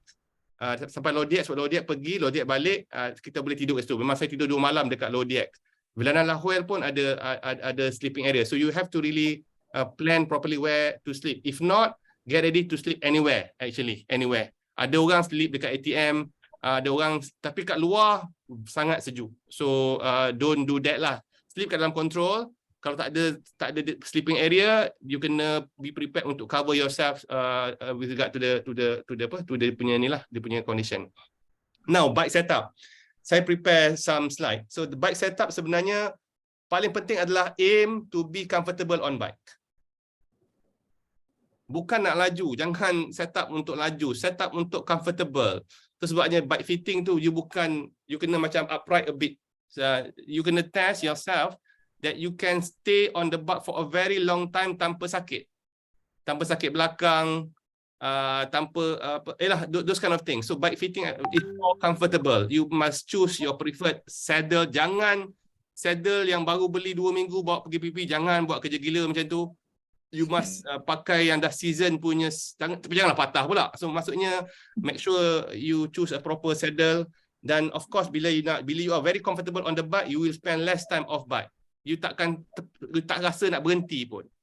That's why sometimes for myself, I suka pakai extension bar, and alhamdulillah this time extension bar is allowed in PBP, cuma dia tak galakkan dalam peloton. Pakai, of course kita dalam peloton pun janganlah pakai. Takut kita langgar orang, kita tak boleh nak break gunakan aerobar tadi. Kemudian bike setup, the bike fitting to try to prevent injury. Among others, kalau Zaidi ada sini lah, Zaidi always kata bahawa dia always tukar position tangan religiously. Contohnya dia kata 10 minit dekat hood, 10 minit dekat bar, 10 minit dekat mana satu lagi dekat drop. So you keep on changing. Tapi kena religiously do that. InsyaAllah you can. Kemudian you punya fitting. Kalau fitting you berat ke depan, you akan dapatlah all this injury. So that's why again upright, dan kemudian the way if you tak pakai aerobar, keep on changing the position of your hand bila you kayuh. So semua benda ni tak perlu tunggu dekat PBP untuk kita buat. Kita boleh plan sekarang. For those yang nak, kita ada satu lagi BRM nak kita buat 600. Tapi lepas ni BRM 600 kat Malaysia ni is big hill lah. So not sure lah pakai aerobar, no point pun. So but then train yourself supaya you are comfortable on bike. In term of material, if you ask me, I use carbon. I also use titanium. This frame sebenarnya ada advantage. Contohnya carbon is good kalau banyak climbing. Ketika climbing dia bantu, sangat membantu. Tapi overall tak penting. You pakailah, you bawalah besi ke, you bawalah titanium. Kalau in fact if you go to PBP, you tengok the type of bicycle that people are using, macam-macam. Dengan macam basikal jual roti pun ada. So okay je, laju je daripada kita yang terhegi-hegi ni. So it is not about the frame itself, it's about being comfortable and you know your own effort that you want to use for your ride. So if you ask me, frame material is not really important. In fact, if you bring carbon, careful when you transport your carbon bike. So kalau you pakai kotak, you pakai carbon, so the chance for the bike to break tu adalah dalam transportation, dalam transport. So take note. And for me, for PBP lah, you tak perlu buat anything extreme setup for your bike. Tak perlu extreme. Bukan nak ke level nak laju macam TT bike dan tak perlulah setup untuk hall climb. Maksudnya macam very long Cameron Highland climb, tak ada kat sana. Tak ada. So tak perlulah, betul Ajis cakap perlu ada, I agree, in fact I myself buat 36T belakang, 36T kat belakang, depan 34. That's how my setup at the moment. But insyaAllah for this PBP, I will bring at least 1-to-1 ratio lah, 34-34. Bukan apa, we have the extra gearing masa nak climb dekat CP tu, walaupun tak banyak climbing, long climb, tapi at least you tak perlu exert so much just to reach the top of the cities tu, dekat tempat church. Selalunya kalau dapat simbol church je kat tepi jalan tu, ready lah akan climb. Sebab church akan letak dekat atas bukit. You akan jumpa lah. Every time jumpa. Dan so many churches. Banyak church. Dan church semua bila you lalu confirm akan lalu atas bukit. So walaupun pendek, tapi kalau you ada extra gearing, so tak payah perlu effort banyak sangat. Okay. Kemudian tayar. I think this is my personal. Any panelist, anyone can disagree with me. But for me, it should be at least 25C lah you bawa. Janganlah bawa 23 if you ask me lah. At least 25. In fact 28 is better, but macam kalau orang yang kurus macam Nora tu tak perlulah 28, 25 pun cukup. So you must know, bukan apa. Pertama, the road itself is not that bad. So the possibility of puncture ada, tapi taklah seteruk kat Malaysia sebenarnya. Depend also on the weather. Kemudian kalau you pakai wider tire is more comfortable sebenarnya. So you can bawa low pressure, so more comfortable, less vibration, so injury tu akan jadi kurang. So among others lah. So those are. And then in terms of mechanical versus electronic, I may be biased. I'm using electronics. For me doesn't matter. I've seen many people using mechanical pun, in fact even better and less risk kalau pakai mechanical compared to electronic. Cuma sebelum pergi tu, cable gear check lah betul-betul, cable brake check lah betul-betul. Kalau you rasa dah lama, tukar je cable brake, cable gear, tukar je. Kemudian kita punya rantai, kalau kita tengok, kalau dah lama pakai, tukar je, pakailah rantai baru. So this one ni try to avoid failure masa kita dekat sana. So macam tali kabel, tali brake kalau pakai bukan hydraulic lah. Kemudian chain. Benda ni kita tukar. Dan kemudian kita punya wheel set tu hantarlah pergi through. Check lah dia punya goyang tu. Tengok dia punya nipple. Kalau nipple tu ada yang dah rapuh. Kalau dah lama pakai, nipple tu senang rapuh. So check benda-benda macam ni. Apa dia? Hanger. Hanger macam seorang tu dah siam, hanger patah. Hanger, check hanger. Jangan pula pakai single gear sudah 500 kilo.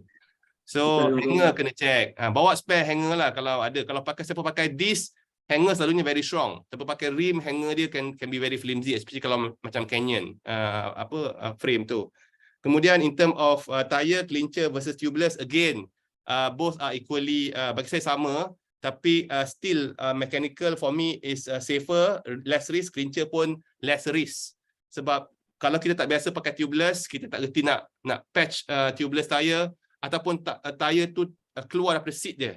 You nak seat balik. So kalau you tak ada good pump, you akan ada issue untuk seat balik tire tu yang tubeless. So if you do not know this technical, jangan start guna masa PBP.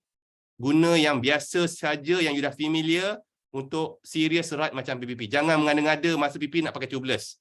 Kalau and vice versa lah. So pakai yang you dah cop yang biasa dan you boleh manage your ride lah.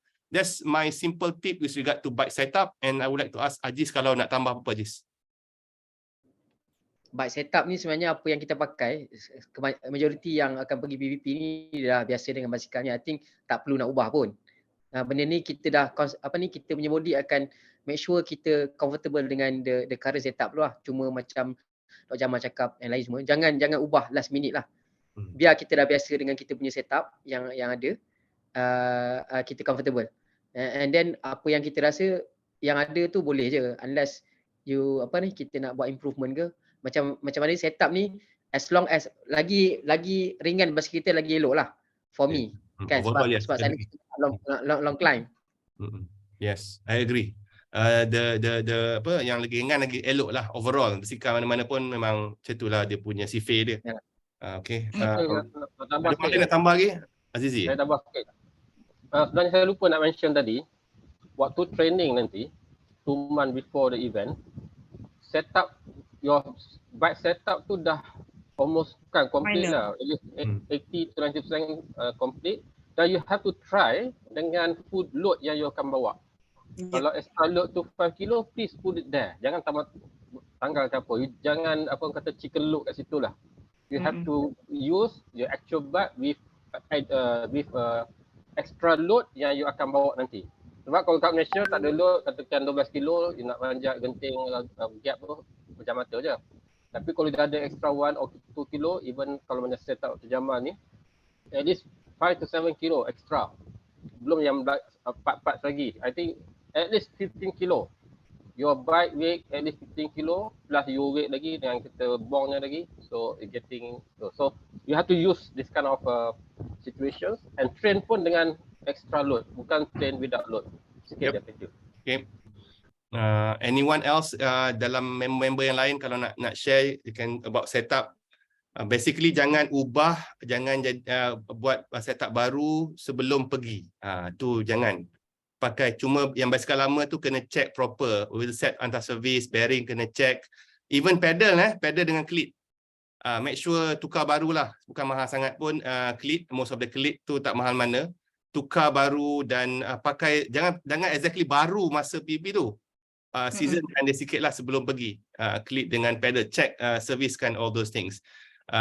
Cuba reducekan kemungkinan failure untuk ride ni. Alright. Okay.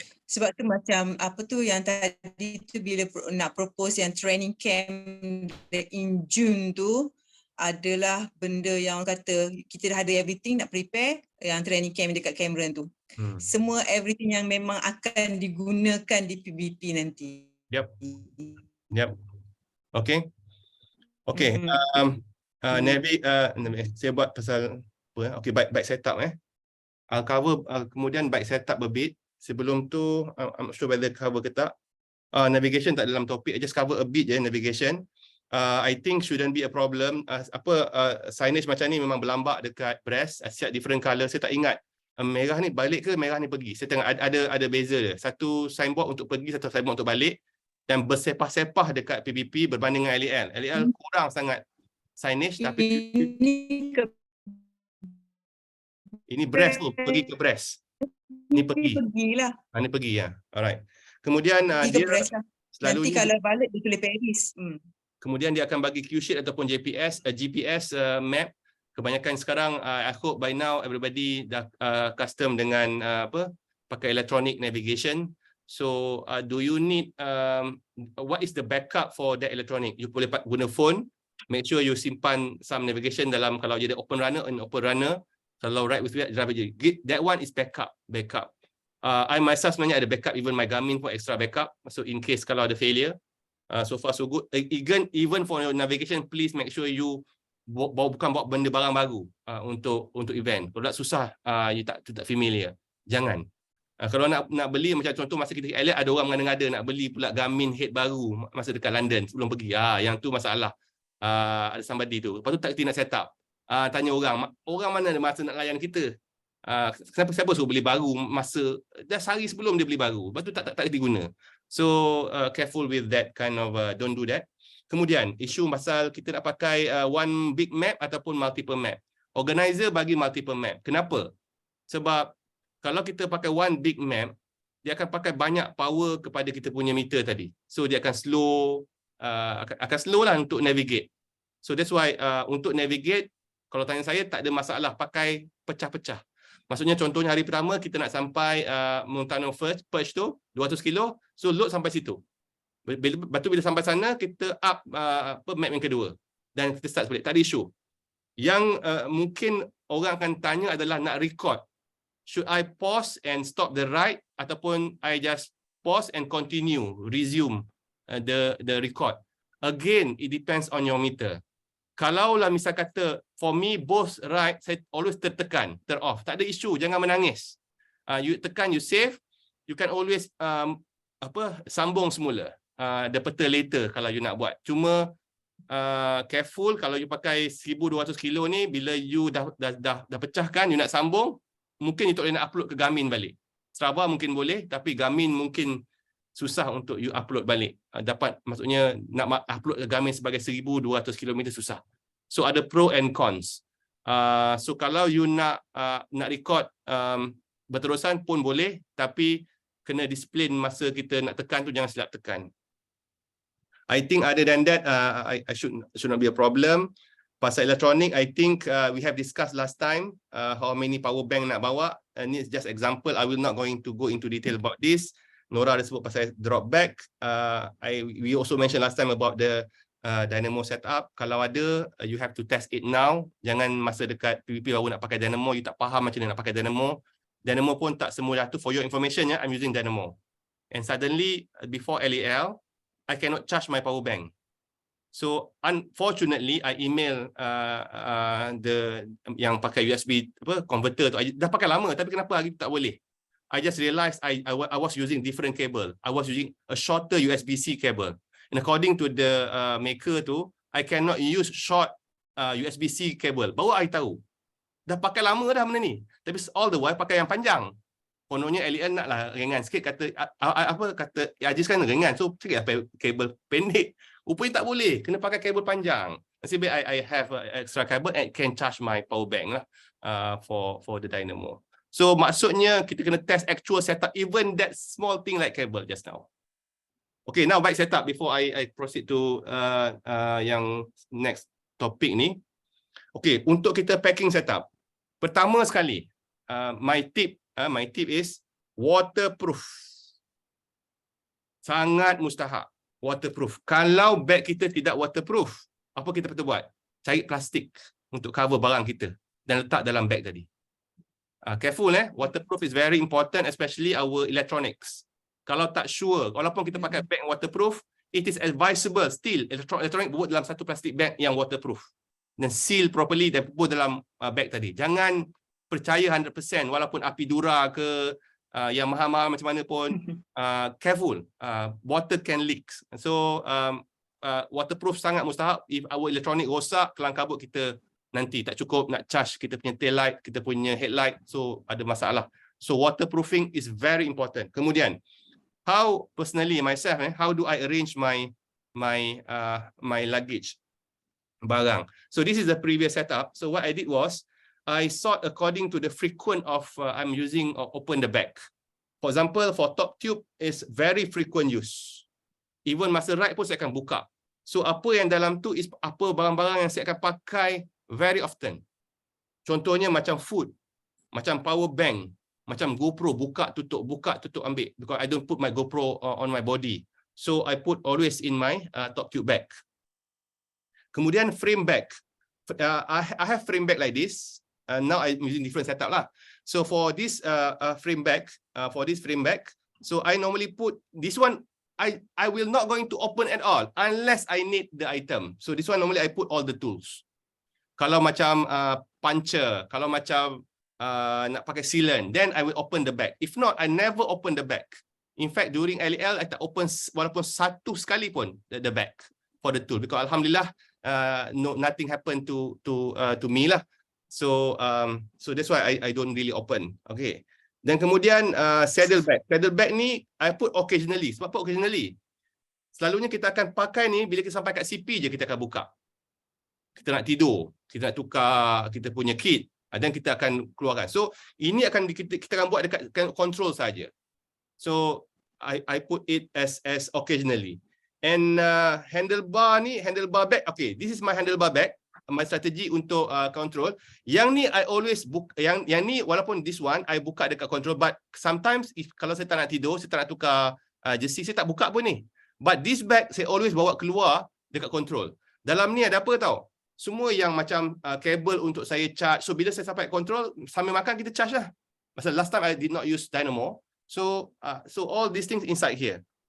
So kalau nak ambil barang pun saya akan ambil saya punya lampu, saya ambil saya punya Garmin, saya ambil saya punya barang dalam ni sikit dan bawa dalam CP. The rest saya biar dekat basikal. So that's how you part. You must it become macam rutin. Sampai bag apa yang so bag lain yang sentuh. Bag lain sentuh kalau perlu sahaja. So that makes your macam transition period tu dekat control very efficient lah. So we need to do this, and bila kita dah mula penat, kita susah nak fikir. So kalau kita dah ada rutin, ia jadi reflex untuk kita buat all those things supaya kita sampai dekat control, kita tengah makan, kita nak charge, barang ada kat kita. Ini kita tengah nak charge, alamak tertinggal dekat basikal. Nak pergi sana nak ambil. Kena fikir banyak kali lah. So those are my suggestion untuk buat bike packing setup. That's me. So I would like now to open to anyone to share your style kalau ada. Anyone? Ada. That's my style lah. Too many bag lah tapi. Yang ni saya follow dog. Senang. Just careful lah. Especially barang kita nak bawa kan. Macam dalam my handlebar bag ni, saya letak dalam plastik tau. So saya buka, saya ambil the whole plastik tu, saya bawa masuk dalam CP. So senang lah. So normally I will and then kalau nak simpan pun cepat je saya simpan. So tak perlu lah saya. Dok, ada satu lagi bag yang dia macam dia panjang bulat tu, yang orang boleh letak apa? Termos air tu. Pouch, food pouch. Food pouch. Masa PBP tak pakai, masa LEL saya pakai. Itu sangat mustahak sebenarnya. Sekarang for information, yes, food pouch tu sekarang orang guna dekat TT bag kat sini. Tapi food pouch tu I think nowadays Imran dah ada, I myself dah ada, LEL memang letak gula-gula dalam tu, letak fries dalam tu, selup makan. Kan? Ya, betul. Lepas tu kalau misalnya again go back to since my ni bahagian food, makan, minum apa semua. Kalau yang benda tu sebenarnya kalau you ada termos yang kecil, boleh ambil air panas ke apa semua. Kalau misalnya kita kena ride malam, berhenti bawah pokok dapat minum air panas, squat inilah kalau misalnya nak lah. Okay. Okay, two things to consider. I think bag ni kan. Number one is definitely you need bigger luggage, bigger bag punya storage. Sebab apa? Sebab clothing dia. So clothing walaupun dia lightweight, tapi it will consume a lot of space tau. Sebab tu kalau you guys tengok macam kita ride in this part of the world ni, we don't have to carry big bag. Melainkan kita nak bawa macam apa, bib extra ke, kita nak bawa macam replacement. Tapi dekat sana, you tengok the cold weather punya gear kit dia pun, it will occupy a lot of space. So there was a question I remember in the last round, tanya whether a 5 liter punya bag is sufficient. No, the answer is no, memang tak cukup. No. Okay. So kalau tak, ended up macam kau tengok gambar Dok Yaman ni kan, letak benda dekat luar. And benda dekat luar tu, you run the risk of jatuh lah, hilang. So that's number one. Number two to consider, bila you ada bag besar belakang, you have to balance the bike juga. Sebab kalau dia terlalu berat ke belakang dan the bike doesn't get balance, then of course it will affect your riding kan. So kena benda ni memang kena practice jugalah actually. Memang kena buat simulation. Yep. Buat simulation, and you have to probably do simulation also, like a few 100 km ride kat Malaysia dengan the heavy punya setup. Betul. Yeah, so memang macam tu. So itu yang I pun masa PBP pun I wasn't really prepared for this. And if I can remember masa LEL I bawa titanium bike, I think the whole load setup ke tak silap I sampai 21 kilo. Yes, 22 kilo myself. Kalau titanium. So 20 kilo. So kalau dekat Malaysia ni you tak biasa ride dengan basikal seberat tu, and you want to ride in the same style as you are riding a total of 12 kilo punya bike fully loaded, then it's going to be a bit of a issue lah nanti. Okay. Ada lagi nak tambah pasal macam ni untuk apa ni, kita punya attire tu, kalau kita ada bib apa semua tu dengan jersey, maknanya untuk the first two ataupun kalau selalunya lepas kita ride 1 or 2 days tu, kalau kita pakai bib yang mana kita bawa extra bib tu untuk kita tukar tu, kalau yang the first one tu kalau kita tak nak bawa, kita nak tinggal ke, maknanya kita akan reducekan kita punya load. Macam saya buat itu untuk lepas tu saya buang untuk reducekan berat. Saya buang lah untuk bib tu. Tapi kena prepare which one bib yang you nak pakai lateral untuk kayuhan ni. Tapi mana yang you boleh, mana disposable tu you disposable, because the second half tu you akan jadi ringan. That's why I think my second half tu my bike become lighter and senang sikit untuk jalan. And kat depan tak ada front bag lah. Macam tu. Itu strategi dia dok. Disposable. Dia buang. pakai buang. Okey. Tayar buang. Tapi I myself pun reduce one layer, tapi menyesal tak sudah. So, malam tu sangat sejuk. I gave to Imran sebab dia pakai kereta. I give one layer, outer layer tu dia memang menyesal because it's very cold. So careful lah apa yang nak buang Tak, untuk desi dengan bib lah, tapi untuk yang layer-layer tu, especially baju hujan tu, especially yang banyak bantu because time sejuk tu, kita tak cukup lah kita punya yang tu. Baju hujan tu pakailah masa siang. And then glove tu especially kita pakai untuk yang winter glove ke apa ke, very ni. Yang saya rasa pasal pakaian untuk bib nak tukar semua tu, kalau misalnya good gunanya drop bag. Cuma saya rasa yang saya ada bag belakang ni banyak macam orang kata untuk pakaian sejuk tu lah. Saya rasa glove lah, extra stocking lah, itu ini beberapa layer lagi tu memang makan space kat situ. Sekarang saya pakai Tapi on my experience sebenarnya kat sana, even though kita ride pagi sampai tengah hari, masa kat sana tak apa-apa panas. Kita boleh pakai all the extra layer tu, cuma bila masuk kompat tu dia dah start sejuk. Maknanya kompat tu memang kita kena pakai glove tu, kaki ke apa, better protect awal-awal sebab dia nak jadi warm tu lambat. Betul. Jadi sebab macam baju yang sejuk kita bawa tu kuat bulky sebenarnya. Glove yang ni pun kuat bulky. Jadi itu yang perlu tu. Okay, I'll talk about any questions for all of us from anyone kalau ada soalan, so that we can answer immediately with regard to bike setup and also bag setup. Sikit je nak tambah pasal apa tu layering tadi. Maksudnya jangan bagi chance our body to reduce temperature unnecessarily. We need physical protection. Jadi janganlah rasa takut nak invest a better layering, outer layer in particular, ataupun macam kes Jamal lah nak ringan sangat tak nak outer layer pula. Sebab apa, kalau dah sejuk, too cold, your body temperature reduce from a normal temperature, you tak boleh nak cycling dah. Tak boleh. So no point. No point sebab memang sejuk betul. I think the last night tu, on the fourth night memang sejuk. So saya dah tak boleh kayuh, 2 kali jatuh masuk dalam longkang. Orang depan tak ada, belakang tak ada, so memang saya menyumpah, saya menyesal. Tak nak buat lagi. Hujan. Hujan. Gerimis je. Gerimis. Drizzle lah. So memang sejuk lah. Seriously sejuk. So jangan rasa kita nak invest. Pada waktu tu kalau ada RM1,000 pun tak no point. Kalau kita tak ada layering. Outer layer tu sangat penting. Okay. So basically point dia, I also agree. Memang the technical punya baju ni very expensive, can reach up to 1,000 or beyond. But do invest appropriately lah. I think even yang 600-700 pun dah very good already. So please get some opinion lah. So banyak opinion pasal benda tu, depend on how much we want to spend lah. I think that's about it. Just want to touch a bit about injury dengan illness. Tadi banyak sebut pasal bonk. So bila tanda-tanda bonk, I'm very common dapat bonk ni because selalu terikut kawan-kawan laju-laju ni.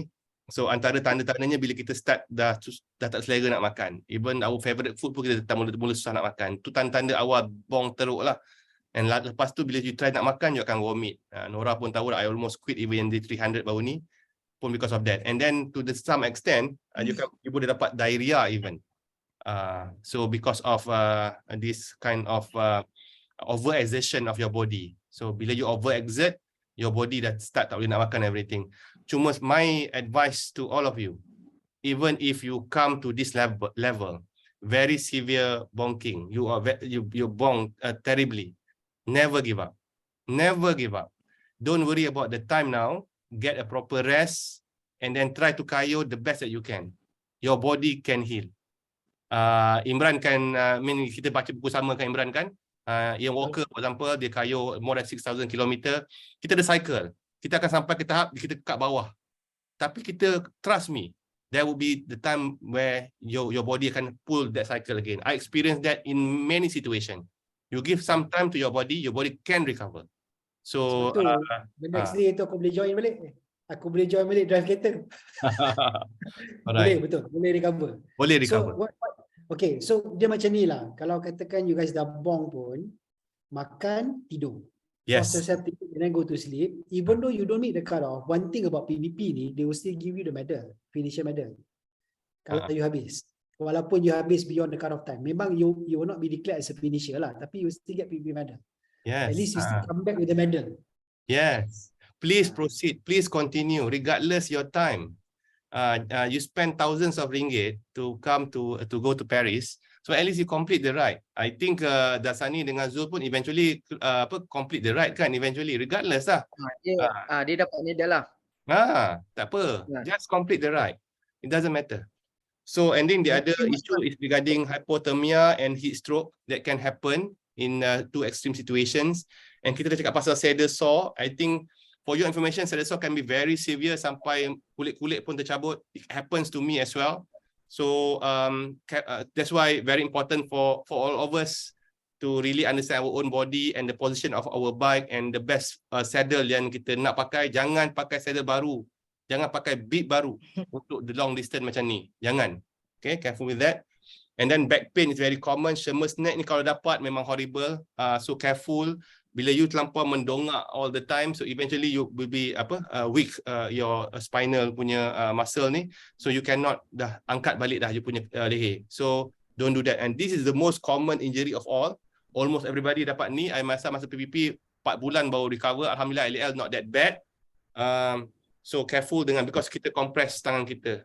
Again, that's why change the position very often. Be aware about all these things. Regardless, whatever going to try to change the position. Jangan put all your weight to your upper body. So try to reduce all these things lah. All right. So those about illness. So again, I would like to open any question before we go to last 3 topic. Okay, jangan tambah Jamal.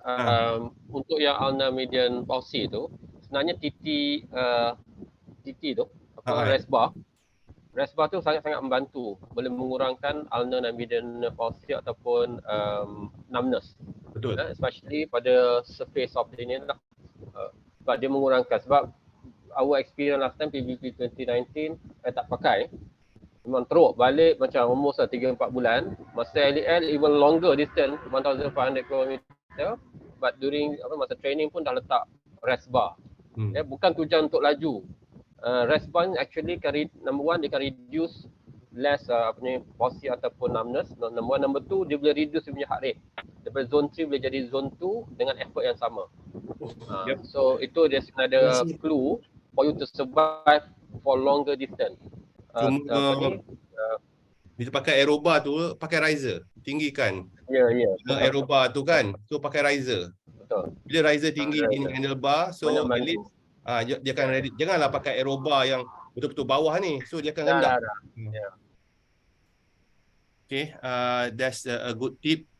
Something I want to mention tapi lupa pula. Tak apa. So I think that's all with regard to bike setup and back setup. So I go to the satu. Continue as usual. Otherwise 3 bulan so you nak continue saja. Alright. I think nak pasal bong ni sebenarnya daripada kita punya past experience kita buat long ride ni, apa-apa hal pun kita makan je. Maknanya tak lapar pun kita makan je. Kalau boleh atas bike tu kalau ada food kita makan je. Bukannya time lapar tu kita makan. Sebab kita silap kebanyakannya sekarang ni time lapar lah baru nak berhenti makan, nak cek makan. Tapi that's why kita kena ada food pouch tu untuk continuously makan. Makan coklat ke makan apa ada. At least kita jangan sampai bong. Bila kita dah bong kita nak recover lambat. That's why kalau boleh kita makan semua lapar. Tak kisahlah berhenti ke ataupun ni masa dulu sebab tak buat makanan kan. Nak makan tu berhenti. Tapi as long kita ada food dan kita tak makan before kita bong ataupun tak lapar pun kita kena makan. Itu je lah. dia punya ni. Cuma bila kita speed up tu yang buat kita cepat lapar, cepat buang. Maknanya sekarang ni kita dah ada experience, food porch ada, makanan ada, is very good for us. Kita makan time right, is good because prevent kita daripada buang. Okay, betul. Jangan prevent. Cik Wan dalam chat nak offer kalau you nak cari bag pergi kedai dia, apa nama kedai kawan? Apa nama kedai Cik Wan? Cik Wan ada bawa banyak PBP. Okay, ada banyak Apidura bag, so you can browse through Apidura. Very good bag, very lightweight and but very expensive, but dia punya warranty lifetime, kalau ada rosak bawa jumpa, and then I believe Cik Wan also ada alternative, so Pedal Asia. Okay, alright. I would like to this is something very unique item yang saya nak discuss, which is macam mana kita nak jaga nama negara kita semasa kita kayuh di negara orang ni. So saya akan mulakan dengan simple one je. Kalau kita nak bawa bendera, jaga bendera kita baik-baik. Kalau kita nak bawa bendera, jaga bendera jangan sampai jatuh. Kalau jatuh, kutip. Ada kawan kita bawa bendera, dia jatuh, dia tak nak kutip. Jadi rider lain kata, you don't respect your own country. So tak best lah. So if you want nak bawa mengada-ngada nak bawa bendera pancang tu, bukannya senang jaga. Make sure you jaga jangan sampai jatuh. Kalau jatuh, kutip, berhenti dan kutip our bendera. Jangan buat honor dekat negara orang. Itu satulah. The rest I would like to request Nora lah, kalau Nora boleh bagi cadangan macam mana kita nak naikkan nama Malaysia ni di Paris. InsyaAllah kita ada ramai rider nak pergi ni. Okay. Saya my cadangan lah sebab kita akan dapat vest ni. Okay. Masa PBP. I'm not sure if we can put the small bendera kat sini, yang bendera Malaysia. Pinkan ke? Okay. What do you think? Okay. Sebab benda ni kita akan pakai yang paling, selalunya kita akan pakai this one paling luar sekali, kan? Betul. Jadi kalau misalnya kalau macam kita pakai jersey yang kita buat ke apa semua pun, kalau kita letak ke tak nampak. Tapi macam hari tu kita buat jersey kita dekat lengan, right? Lengan Malaysia. But again, kita akan pakai beberapa layer lagi, dan yang ni lah sebenarnya yang kat luar. Betul tak? So maybe kalau kita dapatkan satu bendera Malaysia yang kecil tu, boleh pinkan kat sini. Bukanlah kata nak tutup PBP tu tak, tapi this is yang paling orang kata boleh nampak sekali lah. Itu satu je lah my cadangan. Maybe we can take a look about that. And then of course nanti design jersey untuk kita semua lah. Apa dia? Untuk kita ke sana nanti. Yang tu insyaAllah saya boleh tolong designkan non-profit. Betul. Tapi dan satu lagi macam yang kita buat, macam kita buat dekat LEL lah, kita button. This one. Jadi saya nak cadangkan kalau boleh kita buatlah souvenir untuk kita bagi kepada volunteers, dan dekat LEL kita tak ramai spectators. Kita ramai kita volunteers. So kita bagi volunteer saja. Itu pun kalau Imran ada ingat yang Daniel sebut something to respond to your chat, Imran, yang you share tu. If you can share here, let's see how Daniel responded to what we have done. So basically I think the most important of all, jaga nama kita adalah from Malaysian. Regardless whether we are Malay, Chinese, Indian, whatever, we are from Malaysia. So when we are from Malaysia, our attitude, our behavior, kita always smiling, kita courteous, that one people akan nampak. Terutama macam kami dulu memang macam PP semua pakai tak ada special jacket walaupun ada merah, tapi kita pakai kuning. Jadi semua orang tahu. Imran kata minion apa? Imran. Sebab the only country yang pakai gilet kuning is Malaysian. So kita buat gilet tu. So gilet tu memang nanti Malaysian akan pakai. Kalau kuning tu Malaysian. Jadi betul pula all of us memang dia kata rider yang penat macam mana pun datang senyum is Malaysian. So kita kena jaga nama baik kita lah. And the other thing, when I was in PBP last time, the way we treat these volunteers ataupun spectators yang kat luar yang serve kita makan, kita kena ingat this is not their responsibility to provide the food. They are doing that willingly. And kita kena berbudi bahasa lah. Because I have seen few riders from these typical countries yang so rude. So as if this public ni serve volunteer tu macam tu dia orang. macam kedai. So I want tea, I want coffee. Come on lah. I mean, so these are the things I believe we are as Malaysian, we have to be very courteous. I believe we are. So we have to show that lah. Ni contoh yang Daniel, organizer LEL cakap lah. Dia kata apa lah? Mana? Dia kata, I hope this doesn't sound patronizing, but as a group, you were superb ambassador for Malaysia. I had a lot of very positive feedback from volunteers about you all. People notice you. Okay, maybe kita pakai vest color yellow tu kan, the meaning lepas tu kita bagi tu. Lepas tu, and they like you a lot. Tapi I nak sentuh sikit lah, talking about macam people like us a lot ni, I think few basic thing lah, macam Dr. Jamal cakap tadi pasal bila kita bawa bendera tu kita kena bawa with pride. But it's also how we behave dekat tempat lain kan, macam ada few things we notice kan. Satunya, I think one thing that we have to realise, PBP punya completion rate ni for Asian and also European tend to be very different. So the European tend to have higher completion rate compared to Asian lah. Sama ada Asian punya statistik ni is a bit on the lower side. Okay, sebab apa? Sebab mungkin kita tak biasa. We are not conditioned to ride in their environment. Kan? Lepas tu satu. Lepas tu kita pun, I think culturally pun for country like Malaysia, I think when we went there 4 years ago pun kita ni bukanlah kata master lagi kan, banyak lagi benda tak tahu. Kan? So dia orang punya perception about us tu is a bit low. So kadang-kadang macam benda-benda kecil-kecil pun jadi isu. Macam contohnya kita tak biasa nak berhenti dekat France ni kan, is actually dia orang kan drive on the right side, kita left side kan. So bila kita berhenti pun kita terberhenti dekat sebelah lain. So kena marah. Kan? So I think benda basic lah, jaga benda-benda macam tu, jaga the way we talk to people, and then after that things yang kadang-kadang sometimes we take for granted, kita buang sampah berkata kan, dekat sana kan, you don't do that because especially kalau you wear jilid Malaysia ke ataupun bawa bendera Malaysia, so it looks very bad on the country lah. Right, so I think there are things that we need to do at the individual level, there are things that we can do as a group, macam mana kita nak profilekan lagi Malaysia lah. I think this one for all of us who are going to PBP, probably we can plan together macam apa Nora cakap tadi. Okay, maybe nak letak bendera Malaysia dekat jilid PBP ke, ataupun kita nak buat jersey ke, ataupun kita nak bagi token yang kita pakai sama-sama, kita buat lah. I think we can do that. Okay, so but let's true lah.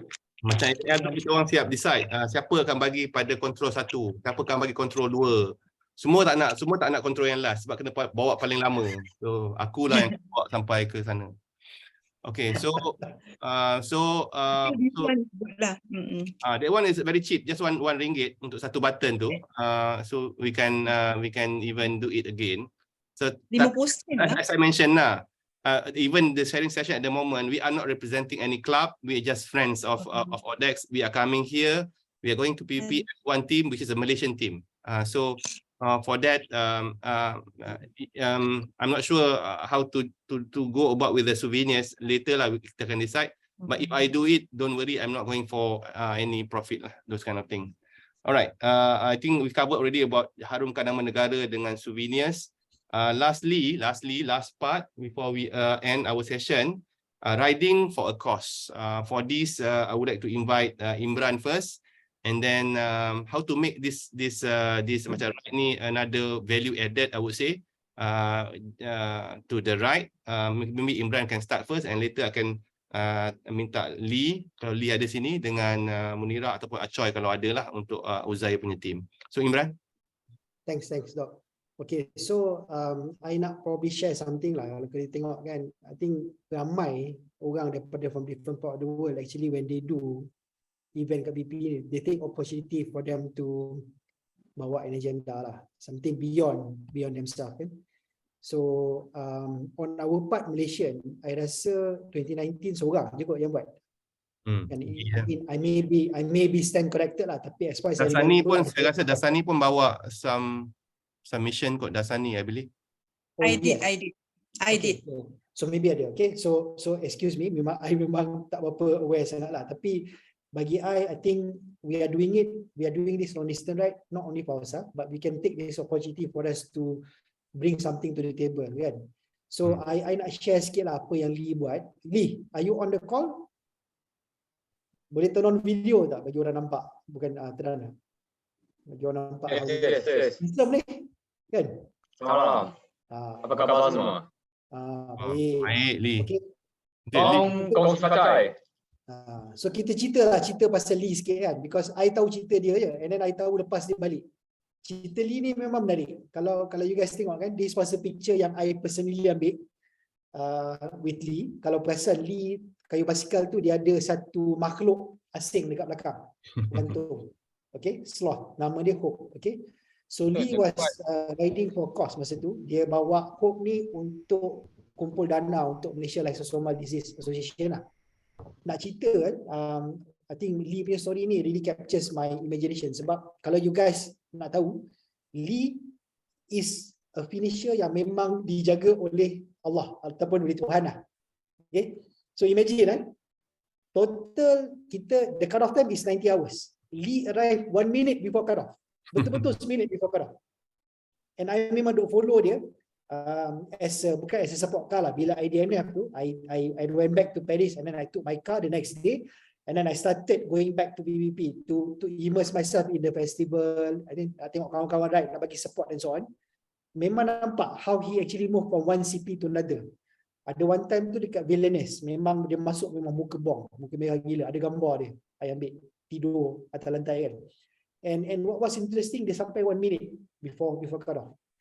So there must be something special about what he does, and I think it's beautiful what he's doing as well lah. And if I'm not mistaken, okay, what he has been doing ni memang consistent for the last 4 years, and what he plan to do also in 2023 dia pun plan nak pergi lagi sekali lah, okay, untuk buat benda sama juga. So this time around I sendiri akan join. And for those of you yang tak ada any plan, okay, some of you may have a plan to do something on your own, okay, tak apa. Tapi kalau if there's any one of you yang memang tak ada plan to ride for a course, we would like to invite you also to come and join us lah. Okay, Lee nak cakap a few word lah. Okay, boleh share my slide sekejap. Okay, ada slide lah? Ada sikit-sikit lah. Lama, aku tak download lah. Tak apa, I share from here boleh. Okay, alright. Boleh nampak? Boleh nampak. Boleh. Gambar kompong. Tapi Lee, keep it short Lee sebab it's already. Sure. So this is the photo yang just share lah. Actually, what motivate me to finish the ride is I still remember the last 100 kilometers I only have the last 4 hours only. So at that time I didn't have any food. I just top up the drink at the last control and then I just finished the ride. Because actually along the journey we ride for a cause to do fundraising for our cause to support the children under I'm the president for my NGO. So we bring this cause and then we fundraise to help the children with the lysosomal disease. So this is some of the photo. Okay, we have some friends in France also ride with us with the sloth. The hope is a sloth actually representing the patient with some muscular dystrophy such as my daughter from pain disease. So along the way, this is how I sleep, right? And then the photo taken by Imran is how I look like bong, you know. And because along the journey, I stop a lot of places, you know, to enjoy, to interact with the people who serve us the food, you see. So I will give my badge to them. I stop a lot of places, so to have that kind of interaction and enjoy the beautiful ride. That's why I did not follow some of our friends. They ride very fast. Everyone, the pace is entirely different. So in short, whoever want to come forward for support this what they call charity ride again, this is the the second time we are doing this together with Imran and with my friends Iskandar, and also Faiz help. So we are going to make this happen again. Itu saja lah, Prof. Thank you. Thank you. Thank you so much, Lee. In fact, even for my 1,200 also, we promote MLDA as well, our event. So now, nak tanya, thank you so much, Lee. So this example of riding for a course. So I would like to now ask kalau ada Munirah ataupun Choi, if you want to say anything. Ada ke? Tak ada Right, tak ada kot. So if we don't have any more, I would say that would be it. So I would like to open now for Q&A. If anyone have any other question. We did not cover so much on the route this time because we covered so much last time, or the rules. So I just give a summary at the beginning of this session. So, but if you want to ask, if we can answer your question, we will be very glad to do so. So any other questions that anyone nak tanya soalan? Okay, nampaknya tak ada. Alright, so tak ada. Tadi rasa tanya pasal, ada yang tanya pasal solat tadi ke apa tadi? Amir tanya pasal solat. Sebenarnya tak ada masalah, Amir, macam biasa je. We can perform our prayers kat mana tempat tak ada orang yang kepetikaikan lah. Don't worry so much. Most of the time I pray dekat control lah. Naik tepi jalan pun kita boleh semayang. Cari tempat yang bersih dan semayang. Tak ada isu. Kita cari kiblat dan kita semayang. Tak ada masalah apa-apa, insyaAllah. Saya pernah semayang tepi jalan. Saya pernah jalan kat control. Saya pernah semayang tepi church. So tak ada isu. Tak ada isu kat mana kita semayang. Dan orang pun tak marah ke apa ke, tak adalah. Masa kat CP beribu orang kalau kita semayang kat situ, tak ada orang pun petikaikan. Alright. Okay. In fact, masa PBP juga, saya request ada dia tutup satu area. Saya kata, boleh tak saya tak semayang situ? So, dia siap mop untuk saya semayang kat one of the control. I was alone during that time lah. So, dia kata semayang sini. So, saya semayang. Dia bagi masuk apa macam tempat terlarang ada tali kan. Dia kata masuk semayang situ. So, I prayed over there lah. So, tak ada isu. We just behave well. InsyaAllah, people understand. Tak ada isu insyaAllah. Alhamdulillah. So, any other question before we end? It's already 11 PM. So, kalau tak ada. Okay, saya ucapkan terima kasih especially to our panelists, Nora, Ajis, especially Imran, Azizi, for your time and your tips.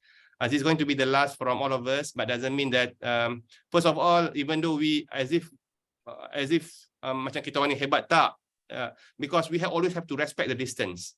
Even though we have been to PBP previously, even though we have completed LEL, doesn't mean that this PBP is going to be easy for us. No, we always have to be humble with the distance, with the challenge. It's different, and our body also may not be the same. We can perform good now, but during that time in PBP, come August, I'm not sure whether we are okay or not. So always be ready lah, prepared well. Jangan underestimate the distance and then the condition. Regardless kita dah pergi banyak kali sekalipun. But walaupun kita rasa kita very fit, never underestimate the event. So with that, I thank again all the panelists. Thank you so much. You guys are very awesome. And feel free to discuss further. Again, we are not officially representing ARM, Audit Standard Malaysia. We are not representing any club. All of us, again, are friends. When we cycle, we have our own somehow cliques, but doesn't mean that we can't go there together as Malaysian. So yang itu yang kita nak lah.